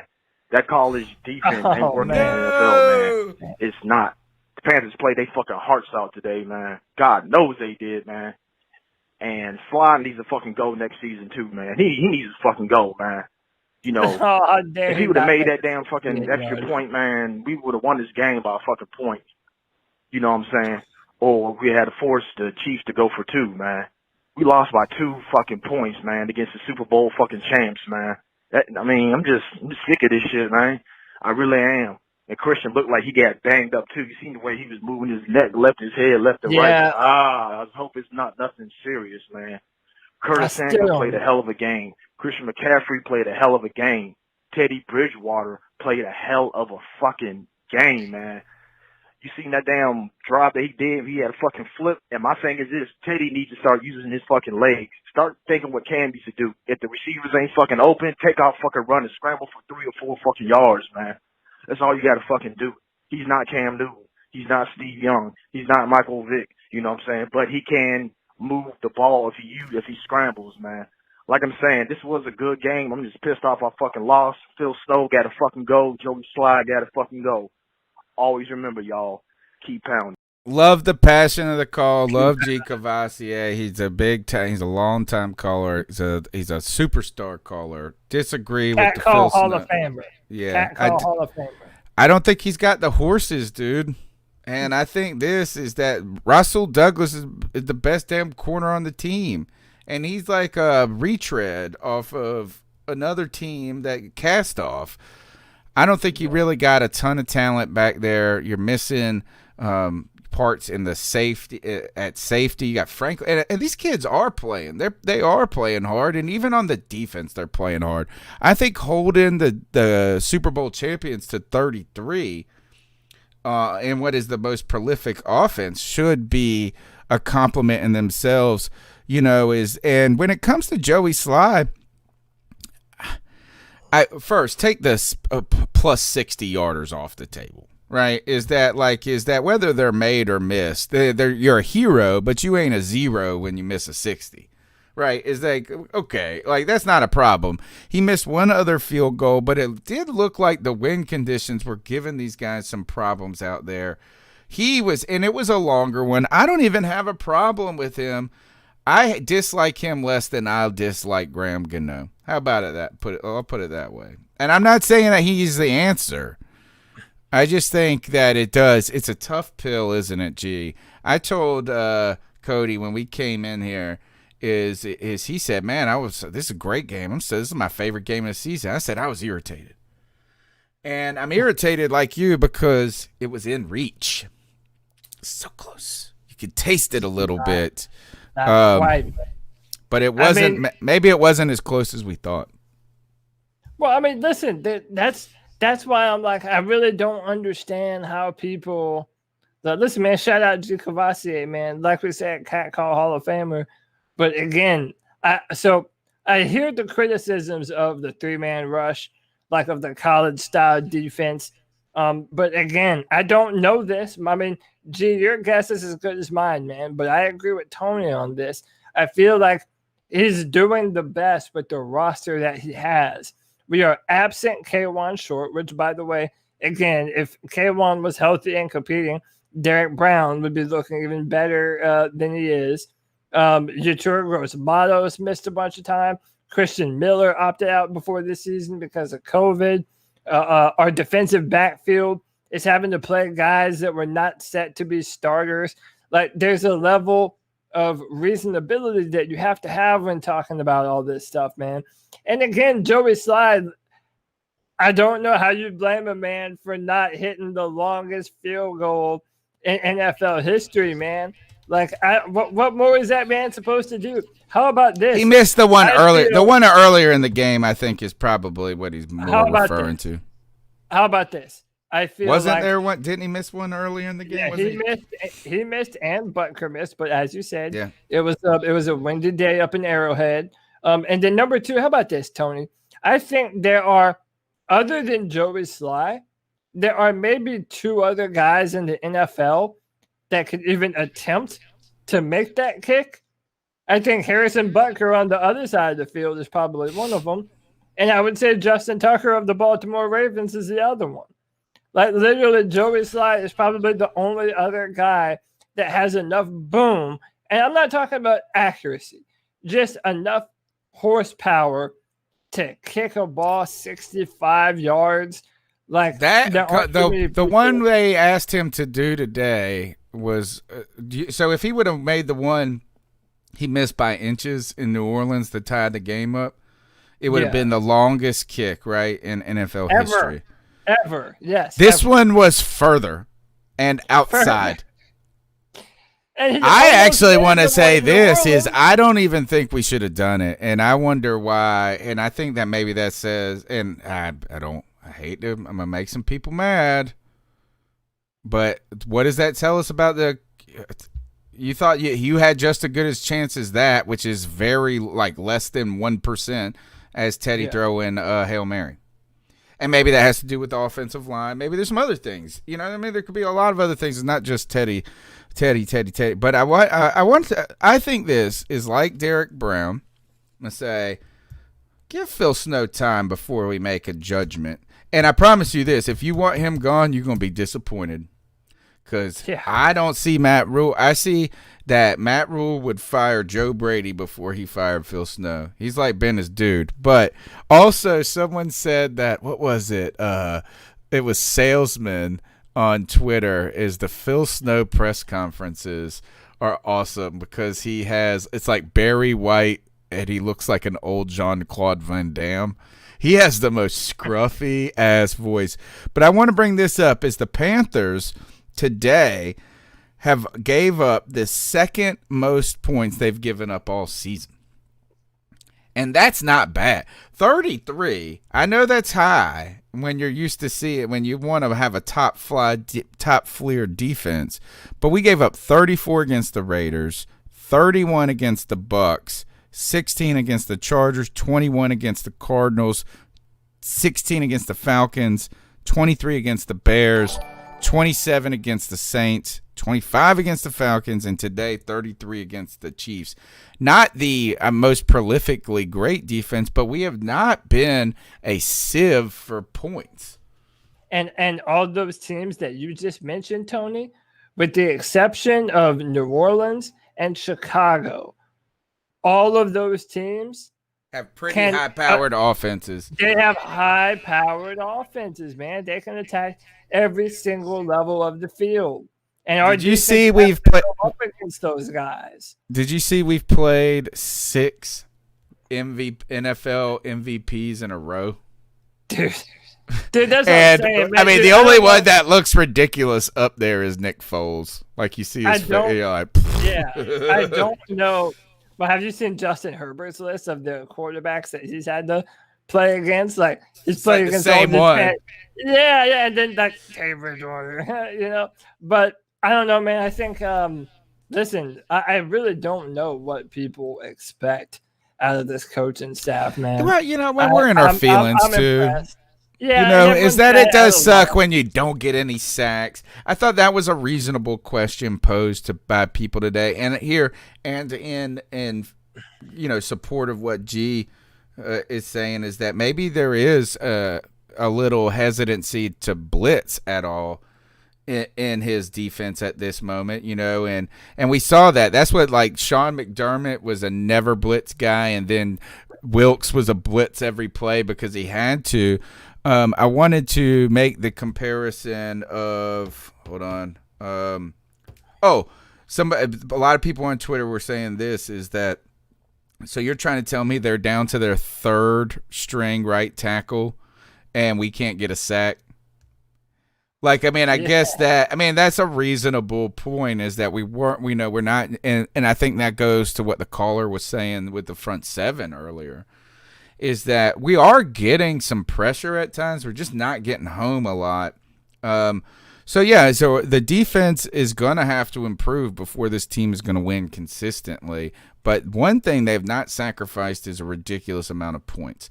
I think let's see if this is a part. Nope, this is a different call. Let's see, who's this? Hey, this is Kevin from Charleston. I called earlier. Yeah, Kevin. I was going to call here and kind of give Teddy his credit again, but that last drive, man, Teddy check down.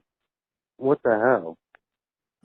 I thought after he dove for that torpedo first down, I was like, all right, he's getting his shit. He's hitting it. But then I was going to call up here, eat some crow. We're calling him out, but not after that drive. He checked down every fucking single time, except for the last one. Horrible. All right. I think it's fair, and I think one thing is if there is Cody, when you were talking about this earlier about having to blister it to the sidelines, that's what you got to do in those situations. I agree. Like, that's the true thing you got to do. But, sometimes if somebody wants to give you a free 20 yards and you can move it and spike it, it's nothing wrong with that. The question I have is, I wonder if there would have just been better to throw it away than to check it. You know what I mean? It's one thing to say, all right, yeah, we checked it in the middle and he ran unmolested for 12 yards or 25 yards because they were playing so conservative like we have seen some Panthers defenses do in the past, right? But, I mean, maybe sometimes just instead of getting 3 yards, you might as well have just saved the seconds and just thrown it away. Yeah. And, I remember there was a 3rd and 13 at the end of the game, and like they just ran a mesh concept, and it's 3rd and 13, and he just checks it off to Mike Davis. And I get the vertical route is supposed to draw the defenders upfield to give you room for Mike Davis to cut and take it upfield. But again, man, it's just like there's a hesitation to Bridgewater's play style, and a part of it is because I think he knows his talents too. It's like you're going to try to get the ball to the sideline so that way they can get out of bounds and you can work the clock. But if you don't have that option available to you, then you just do what you know is going to work. And what's working for us is getting the ball in the hands of our playmakers and letting them make magic. And again, to that effect, Teddy Bridgewater has done well. But where his limitations always rear their ugly head is at the end of the football game when the game is on the line. Tony, how many games now has literally the game been in the hands of Teddy Bridgewater? Like, I want to say that maybe the Tampa game was one that it wasn't, and maybe the Raiders a little bit. But I feel like all the other ones were kind of, there's that last hurrah of a chance that you really have. Who was was it the Falcons where he threw the ball right to him right when we got the ball back in his hands? Or that might have been Chicago. It was Chicago and Atlanta. Like, they're back-to-back. It happens really consecutively, right? It's like, I mean. But we have at least 3 or 4 different games where the ball has been in his hand after the defense has given us a chance, and either he throws an interception or you see the noticeable difference. It was the Bears game and the Saints game that happened. And then you could say that maybe the Falcons game wasn't a Teddy Bridge, like an opportunity. I have to go back and look at it, but I feel like that was a defensive shit show. But, I mean, and what are you going to do when you're playing Julio and Calvin Ridley? Like, I mean, it's just, and they got a good tight end. I think it's Austin Hooper, or maybe I'm getting it wrong. They got a guy from Baltimore. A score update here is interesting. Hayden Hurst, score. Las Vegas up 8 on the Los Angeles Chargers. Dallas beating the Pittsburgh Steelers 16-9 right now. And Tua winning over so far against Arizona. This is my upset pick of the week. I picked the Dolphins to win this. I think people have already given up on Tua after 1 week. Is insane. That's insane. But it's because they see how short he is. And then they go, well, Drew Brees, then you can name these other quarterbacks. Kyler Murray. It's not like they're giving up on Kyler Murray on the other side of the ball, and he's a little fella. They just think he's too small. Yeah, but his arm, though, even Tua, it's not even size. Kyler, if you're watching right now, he just threw a bazooka. Kyler has a he does. And he's fast. Tua's not that fast in comparison. Tua's not fast, and he doesn't have that cannon. Yeah. Don't give up on him just yet if you're the Dolphins. No, and good Lord. All right, 252-228-5098. Smash the thumbs up button. Be a part of the show. Hey guys, Jason from Colorado calling. I love that game. Everything was everything I wanted it to be. Christian McCaffrey had a stellar showing back. I hope that he's not hurt too bad. I saw him wincing there on the sideline there at the end. I think we played solid in all phases. I mean, our fourth down conversions, 3 for 3. And Teddy Bridgewater, I mean, I've been hard on him just like everybody else, but I got to say, seeing that I think it was our second to last drive when he, on that 4th and 15, when he took off running and jumped over the top. I mean, that gave me Cam Newton flashbacks, and it was great to see that again. So, I mean, shout out to him. Defense could have made a bigger impact. I think Dante Jackson didn't play well at all. I'm starting to lose faith in him. I don't think maybe he'd be one of the players to think about trading. I'd honestly much rather get rid of him than Curtis Samuel. I don't know if we could get as much for him, but was he saying DJ? I think that, and, Curtis Samuel did really well today too. But anyway, I don't think I'm starting to lose faith in him. Could have made a bigger impact. I think Dante Jackson didn't play well at all. I'm starting to lose faith in him. I don't think maybe he'd be one of the players to think about trading. I'd honestly much rather get rid of him than Curtis Samuel. I don't know if we could get as much for him, but I think that, and Curtis Samuel did really well today too. Well, you have to do it next year. Anyway, now, right? The guy that stood out the most though was Sam Franklin. Who stepped up for Justin Burris, and I think that he looked tremendous today. I don't really know a whole lot about him. I heard that he played over at Temple, I think it was, with Rule, because everybody on our team played with them somewhere. But when he got that big, blew up the screen afterwards, I think he got a sack. And that really, I mean, he single-handedly took 3 points off the board and made that a winnable game at the end. So, I mean, Cody, I'm sure you're going to be happy that, this is exactly like what you said, that we wanted to be right in it up until the very end and lose by less than a score. I mean, that's kind of the formula that we've been following. But it's really encouraging to see. The coaching was spot on. I love the aggressive play calling, going for it against the Chiefs. You got to go for it against the Chiefs, especially on the road. You're playing, like Tony, you said last week, we're playing with house money, so what's the worst that could happen? So I think there was a lot to love from this. I think we're going to bounce back next week, probably get ourselves a dub. So anyway, I hope you all have a good rest of your evening. Enjoy the rest of these late night games. See the Saints and the Bucks. I'm looking forward to that one. But anyway, keep pounding. Great call. Great call. Dante Jackson is going to be a thorn in our side right now. I feel like is that they gave they really puffed him up. They're giving him his opportunity. Don't tell me that this staff gave up on a guy that they didn't draft, because they gave Dante Jackson the keys this year, and they basically said, prove it. And maybe that's what we really see from this staff, is that, some of our kind of frustrations on personnel side, whether it be offensive line, whether it be at linebacker, Rule has said this is an evaluation year. And I think we are learning. I think we're learning now about Greg Little, right? Is the fact that he was, unless I find out news that he was injured or some reason that they're going with the rotation, I think they're starting to they've evaluated him and making some judgments, and I think we saw some of those today. I think we're seeing some evaluation on the tight end side when it comes to Ian Thomas and some other players. And when it comes to guys like Trey Boston as well as Dante Jackson, and someone did bring up the Trey Boston smash, he got mashed, kind of like Josh Norman got mashed by Kelsey. About that. No, dude. I don't even feel bad for him. Kelsey is so big, dude. Kelsey is so big, man. He's so big and fast. I don't even think anyone has a chance. Poor guy. Trey Boston is going to have dreams about Travis Kelsey stiff-arming him into the dirt for the next year, bro. Nightmares.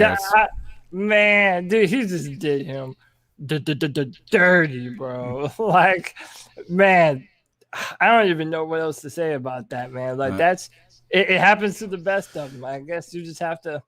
Dante was drafted in which draft was Dante drafted in? In the same one as DJ, so 2018. So Christian, we have one 17. More. We got one more year because he was a second round pick. Dante was. So I think we Dante got was- one more year under contract. So you could move him in the offseason. You could there's some different things you could do. So trading him is not outside the realm of possibility, even though the trade deadline is moved on. We don't have the ability to get rid of any corner right now. It would be like us trading a tight end. Like, then we just don't have any. It'd be like and us cutting our foot off. shout out to Corn Elder for being a player. I told you guys shit on him too much because the other team, because Ron Rivera and them threw him under the bus, coming off an injury and putting him on Julio at the end of a game, man, oh man. Impossible. Corn Elder's been playing pretty doggone good at nickel when they've asked him to. Let's keep pounding through with these calls. Hey guys, Kyle from VA. And I know What's we up, all Kyle? just wanted to see that the Panthers were actually in the game, but when you're that close, it fucking sucks to lose. It does. That's what I was telling you, man. Joey Slott's kick had enough distance. It just was wide Was right. on a different And planet.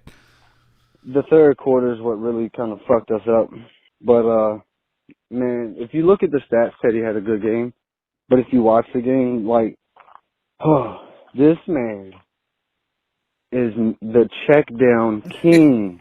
Like, Kyle Allen has nothing on him. I'm glad People they're are- saying it And for again, us. look, They're people saying it talk for about, you us. know, like a minute and 30, no timeouts, and you got 90 yards to go. Every fucking throw he threw was in the middle of the field on a fucking 5-yard check down. In the middle of the field. He didn't throw an out route until there was 5 seconds on the clock. Like, common quarterback sense, man. He is bad. The commentator In called such it a moments. bad I hate play. it, man. I've been wanting to defend Teddy Bridgewater, but you can't help but notice the shit when you're watching every week, and like it's just becoming more evident. It's getting worse every week. I think he's not putting us in a good spot, man. And he does good, but on the final drive, if we were to get 10 more yards or we had 15 more seconds to run, maybe 2 more plays, that could have been the difference, and we could have went to Kansas City and won. But he consistently just threw check downs in the middle of the fucking field like a dumbass. I'm sorry, but yeah. Other than that, I don't know. Third quarter's what fucked us up. Third quarter fucked us up.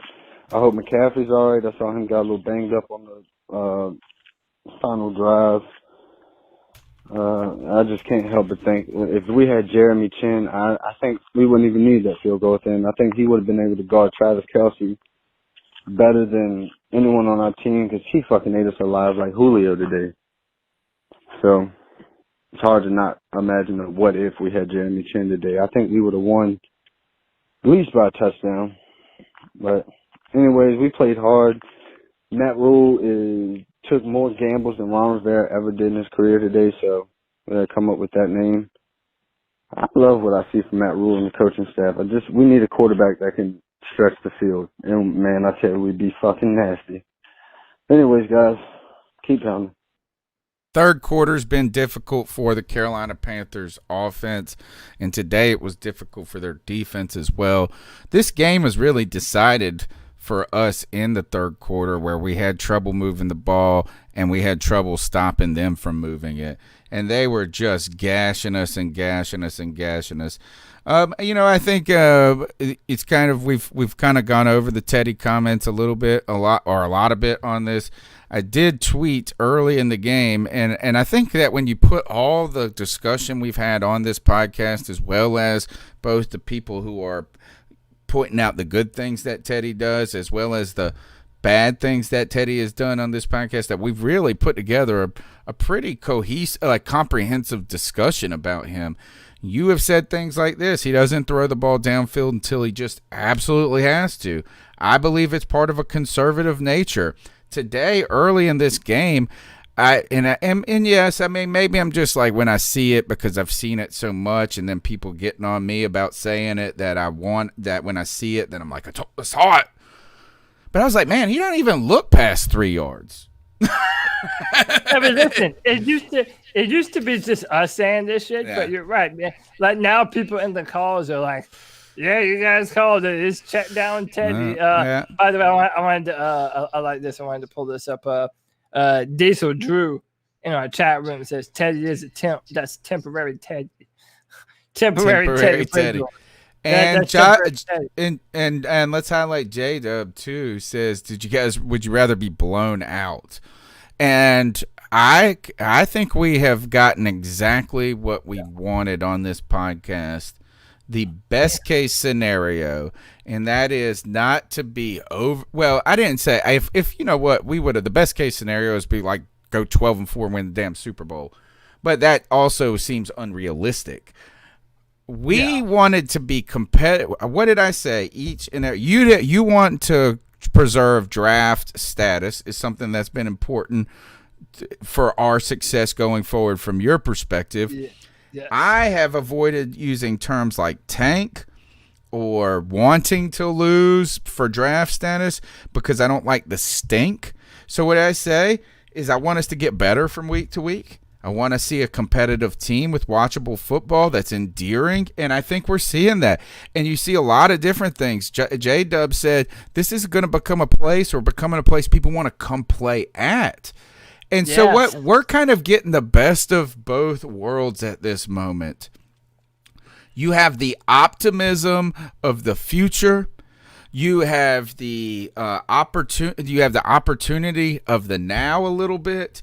And I tell you this, is I didn't watch Thursday night football this past week. My wife was wanted to hang out, and so we were hanging out, and she went to bed, and I turned it on for the second half, and it was 33-3, and guess what I did?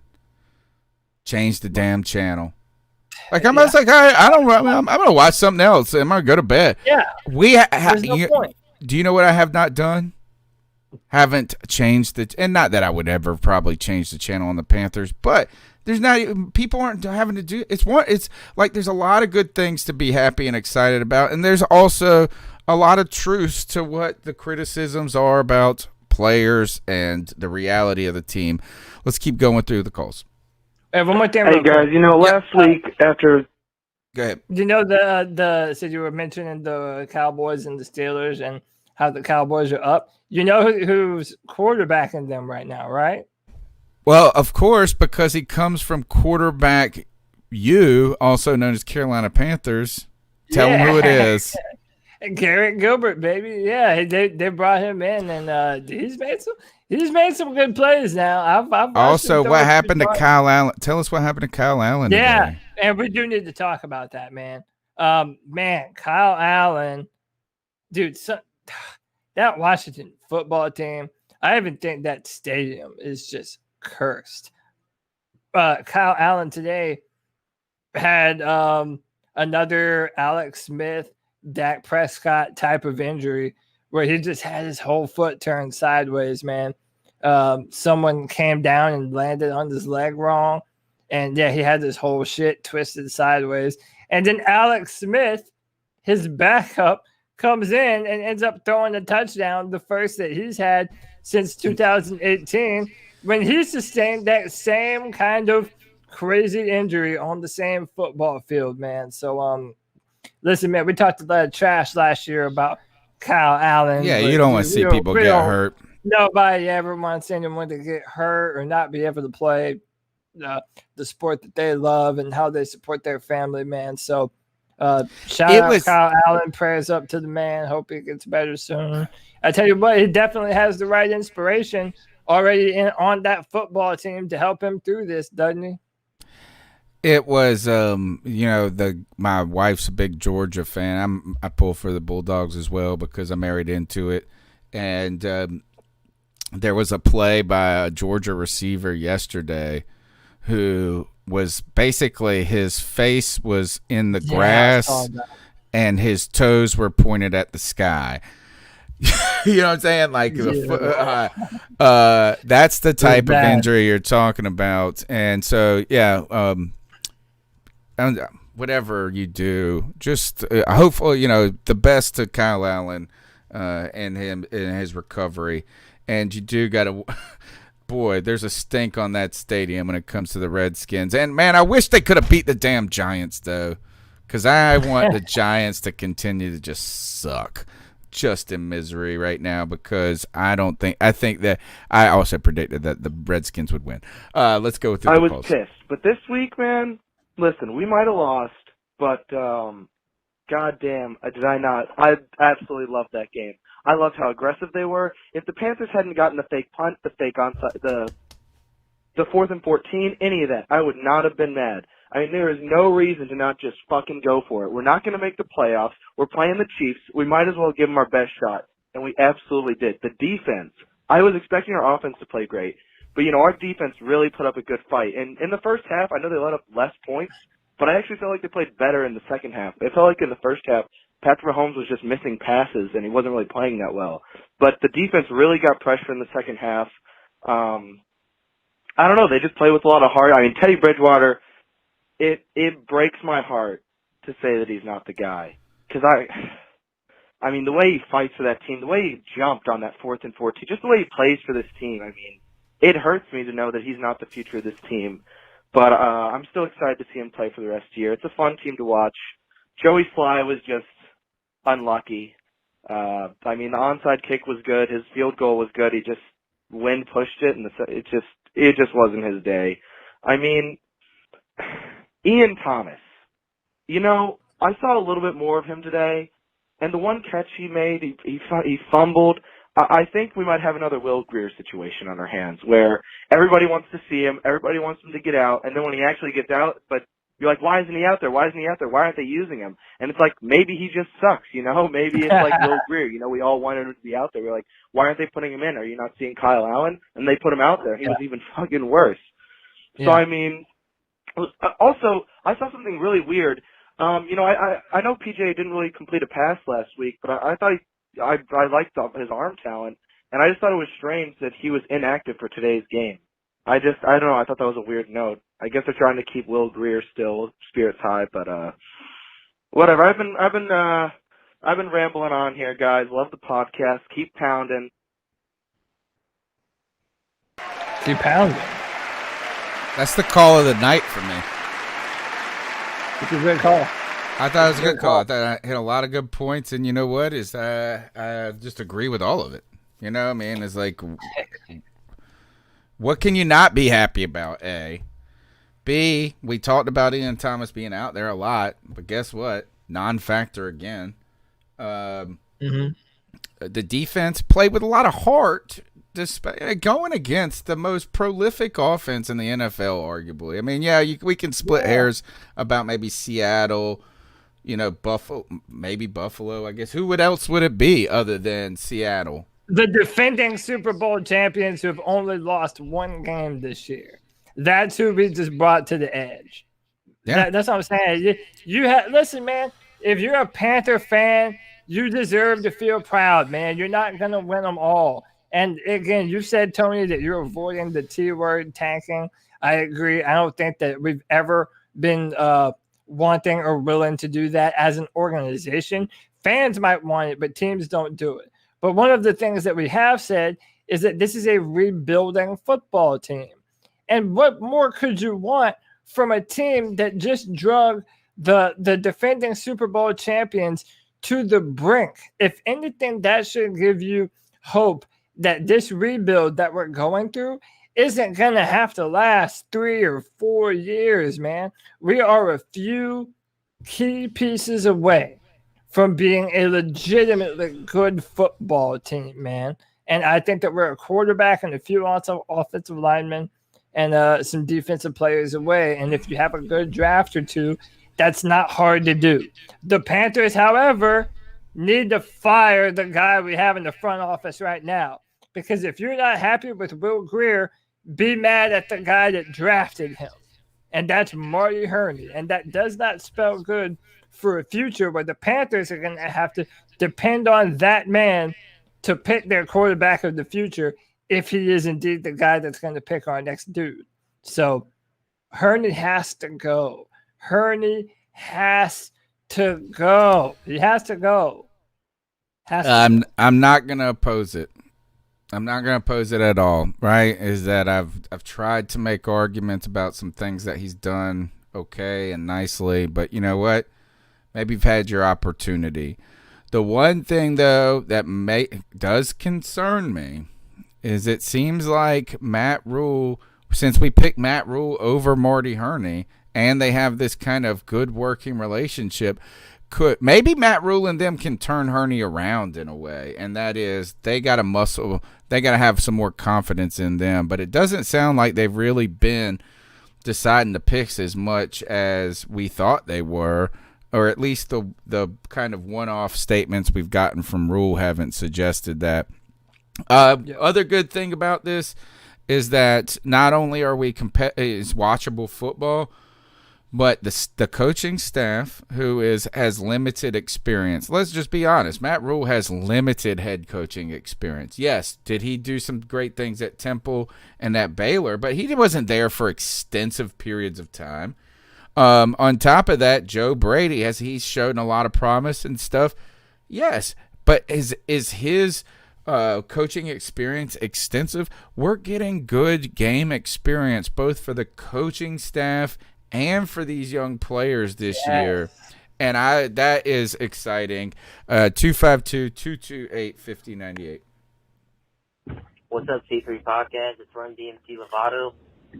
And first thing I want to say is, what a game, man! That was entertaining from start to finish. This game, this coaching staff, they came to play, man. And so did these players. Was this Tyler's call from earlier?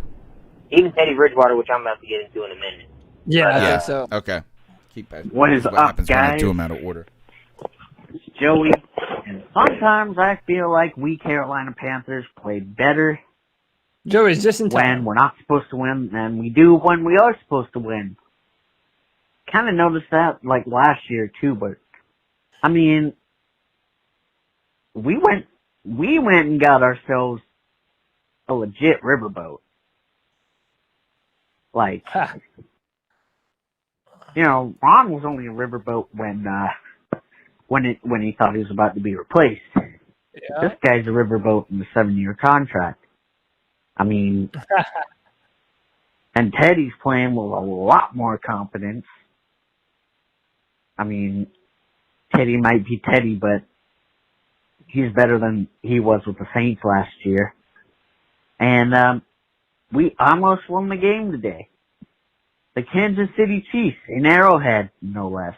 Anyway, guys, I'm really happy with this, and hope we can do something similar and maybe something better against the Bucs. Who knows? But anyway, guys, wow. Arizona tied it up, folks. Good call, Joey.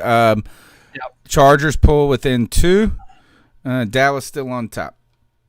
By the way, dude, those Chargers uniforms, are those shit not cold as fuck or what, man? That shit is clean. Maybe I'm alone on that, but I think those dark blues that the Chargers are wearing, man. I can't see them. I can't. Their game's not on TV, and I'm not watching. I'll look them up. Let's keep going. Hey, C3, what's going on? It's Tree City. What up, Tree? Man, that game, I'm not even mad. To be honest, that's probably like what I envision this team to look like. Pretty much as a whole, man. Offense finally scoring, over 30 points. Pretty almost seamlessly. Teddy was pretty good out there. Spread the ball pretty well. Shit. Even CMC, I like the fact that he came off the field. Well, I know he just came from his injury, but just to rotate him in with Curtis Samuel, even Mike Davis. Mike Davis, I got something for you later, buddy. Oh, man. Fuck later right now. Mike Davis. Come on, man. I mean... What did he do? You're supposed to be a vet. Come on. You get that ball, you run the fuck out of bounds. Oh, at the end. CMC, he caught that little 2-yard pass and gave, he ran his fucking all to make sure his knees ain't touched the ground to run out of bounds, save the clock. Mike Davis, he did it back to back and wasted, almost 20 fucking seconds, if that, probably more. Shit, we could have used that because that last play where they threw it towards the sideline, just try to sneak up close to field goal, that was tough. I like that from Matt Rule. Matt Rule, man, I might use all this fucking time. I have to call back. Matter of fact, yeah, I'll just call back. He said, I'm going to call back. He wants to get part 2 in. Here we go. Hey, Tree Fitty, part 2. Yeah, I was talking about Mike Davis. Should have got out of bounds. I think I was giving respect to Matt Rule. Matt Rule, guys, man, I don't know if anybody else sees this, but Matt Rule is he is something. He's something else when it comes to coaching, man.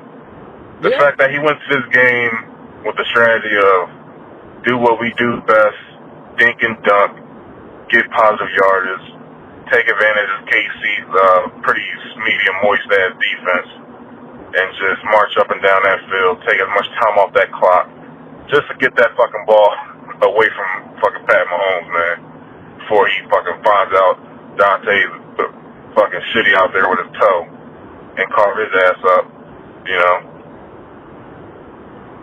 But, yeah, Matt Rule, man, just imagine, like, in a couple years we get some talent added on, we get chemistry, because that's one thing we especially lack on defense, chemistry, because there's no talking on defense, man. There's no communication.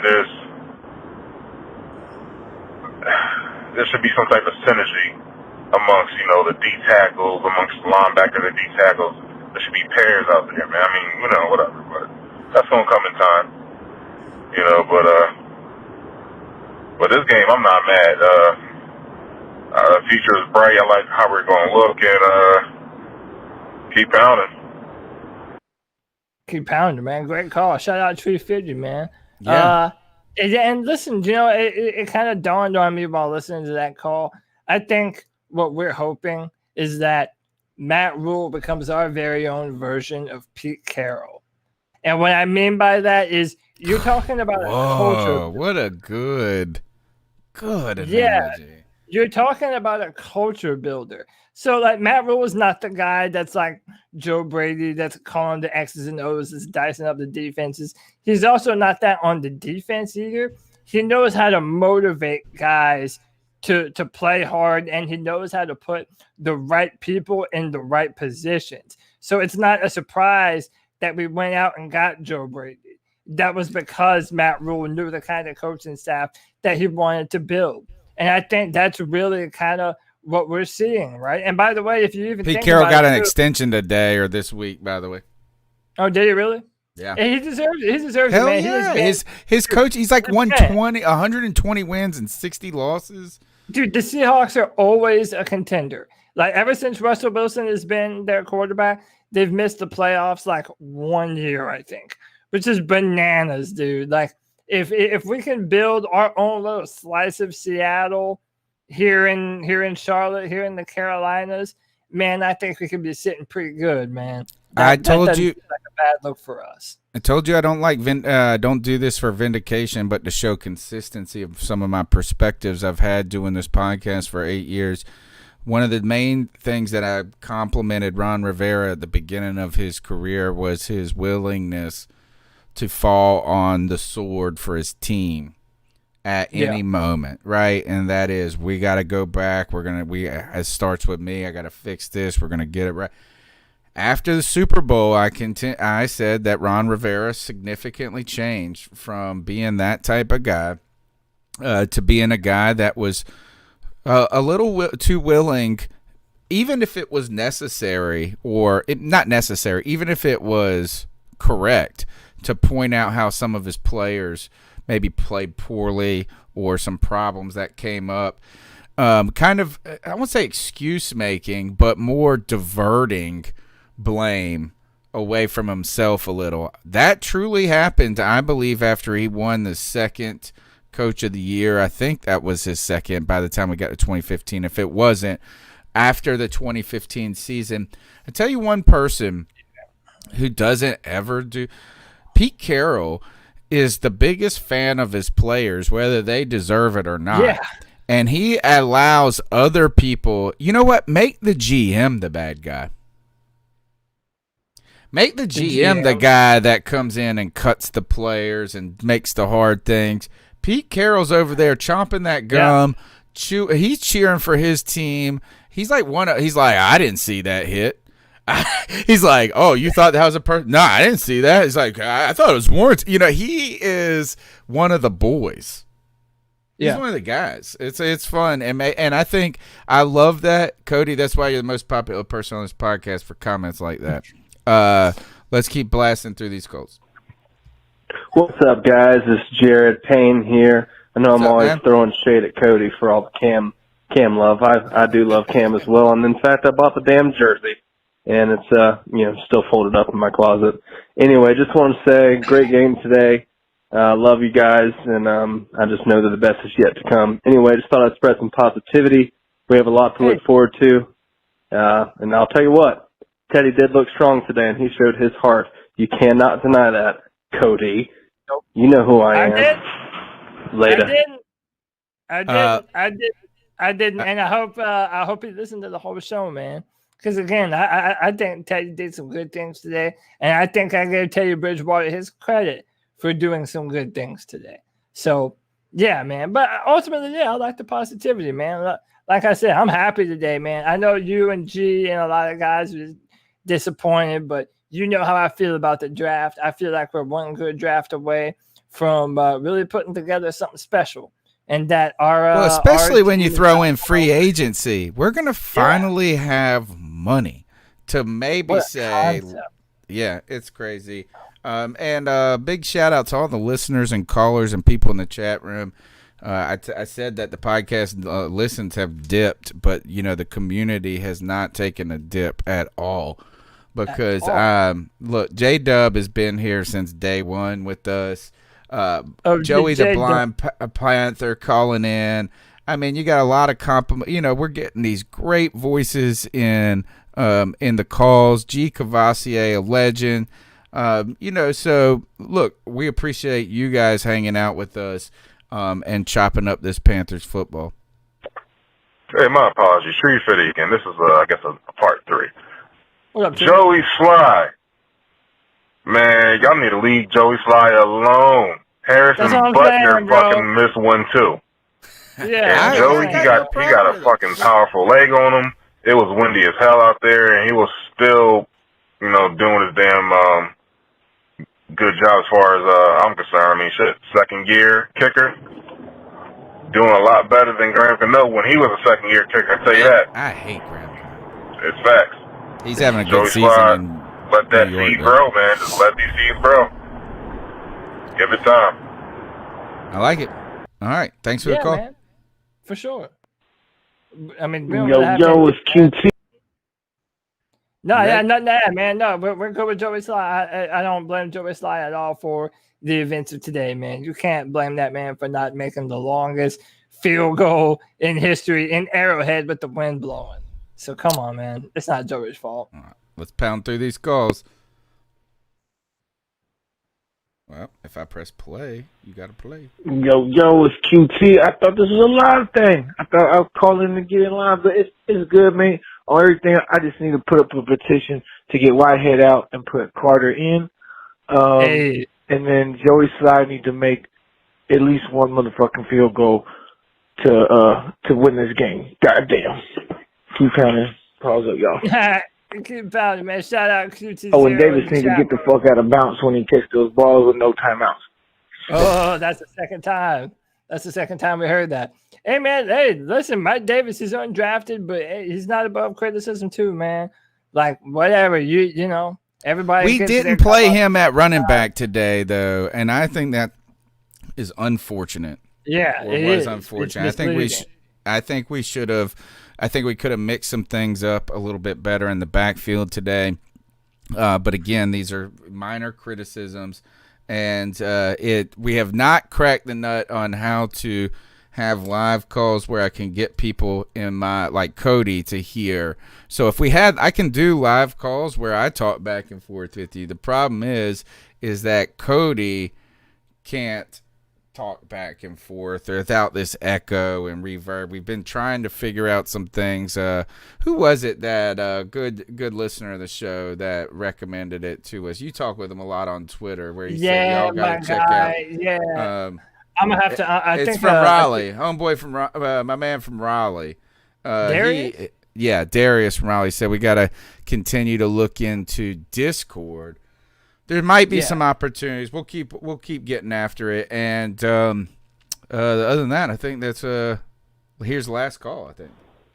Hey, y'all need to put some respect on my boy Herney right now. All right, porn star Herney is the GOAT at motherfucking first round draft picks. If you don't let me on this motherfucking line. That is true. He's very good at picking first round draft picks. Sadly, though, that is not the only criteria I have learned. What was that? Running. That was cute. That was the same guy. That was QT from. Oh, that was QT. He's been in the chat. QT0. Yeah, QT Herney ain't it, bro. What are we talking about, dude? First round. He got to hit some other rounds too, man. Like you don't. He's just been okay. He's done some. You know what is but I think he's been a little bit better in his second iteration as a GM. But again, it's not. It's one of those things is like, when do you just say it's not enough? We'll see. We'll see what's going on. J-Dub said we did have one live call back in the day, way back in the day, where I forgot to turn off the turn on the automatic messaging. It's not that you guys can't hear the call. I think you guys can hear it. I just don't think that you can speak to the caller. That's where the real problem is. And then it's not fun if I'm the only person, being able to live respond. But I'll continue. If you guys have some problem solves, if some other people are able to do it, we'll figure it out. We'll continue to, grow and get better as a podcast. We'll be here on Tuesday night at 9 p.m. I think we've covered this game pretty comprehensively. I do want to give out, we'll do our chin check. Man.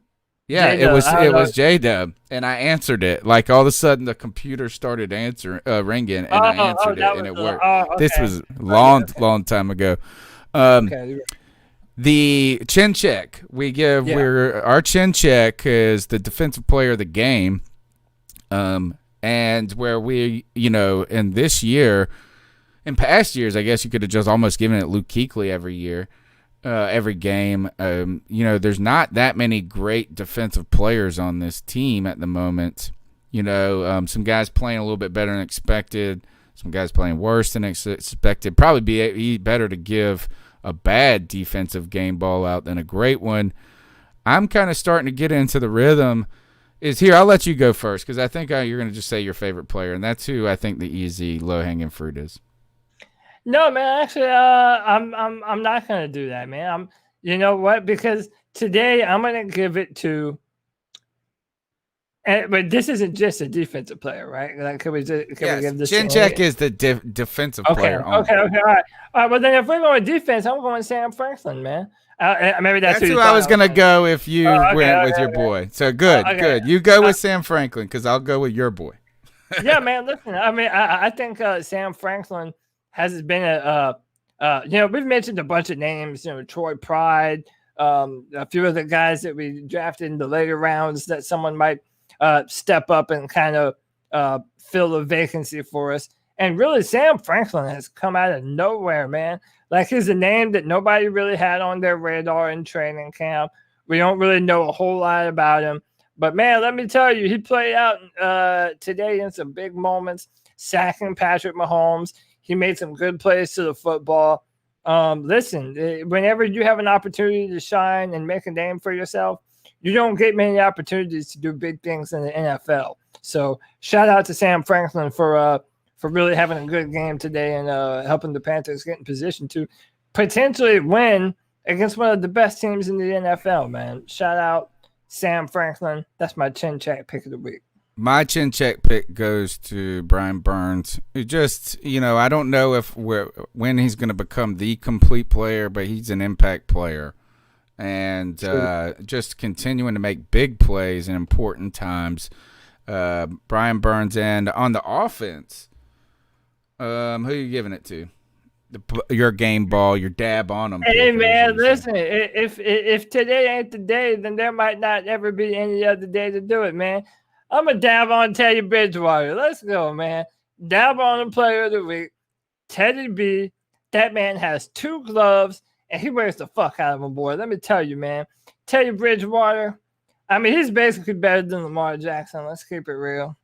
I mean, he's. Well, I mean, he is the new Superman. No, but a great game today. Is that depending on who you gave it to? Since you gave it to Teddy, I'm giving it to Curtis Samuel. Yeah, Curtis Samuel is doing everything in his power to win me back into his life. He has been whispering sweet nothings into my ear all season long, and they are working. And to the point that I think it was Mike Vella hit me up on Twitter and said, we got to extend this guy. Right, I don't know what it's going to be, but he is trying to get that guy is trying to make it so he said, I might not be a Panther next year, but I'm going to be playing football, homies, because he's looking good. Curtis Samuel is my dab on him pick until we get a better name for it, until we get some offensive powerhouse. Also, Christian McCaffrey is pretty dang good. I did want to ask you one question about the kind of college football in the draft, and it's related to Clemson. Yeah. Is Etienne can he be better than Kamara and C-Mac?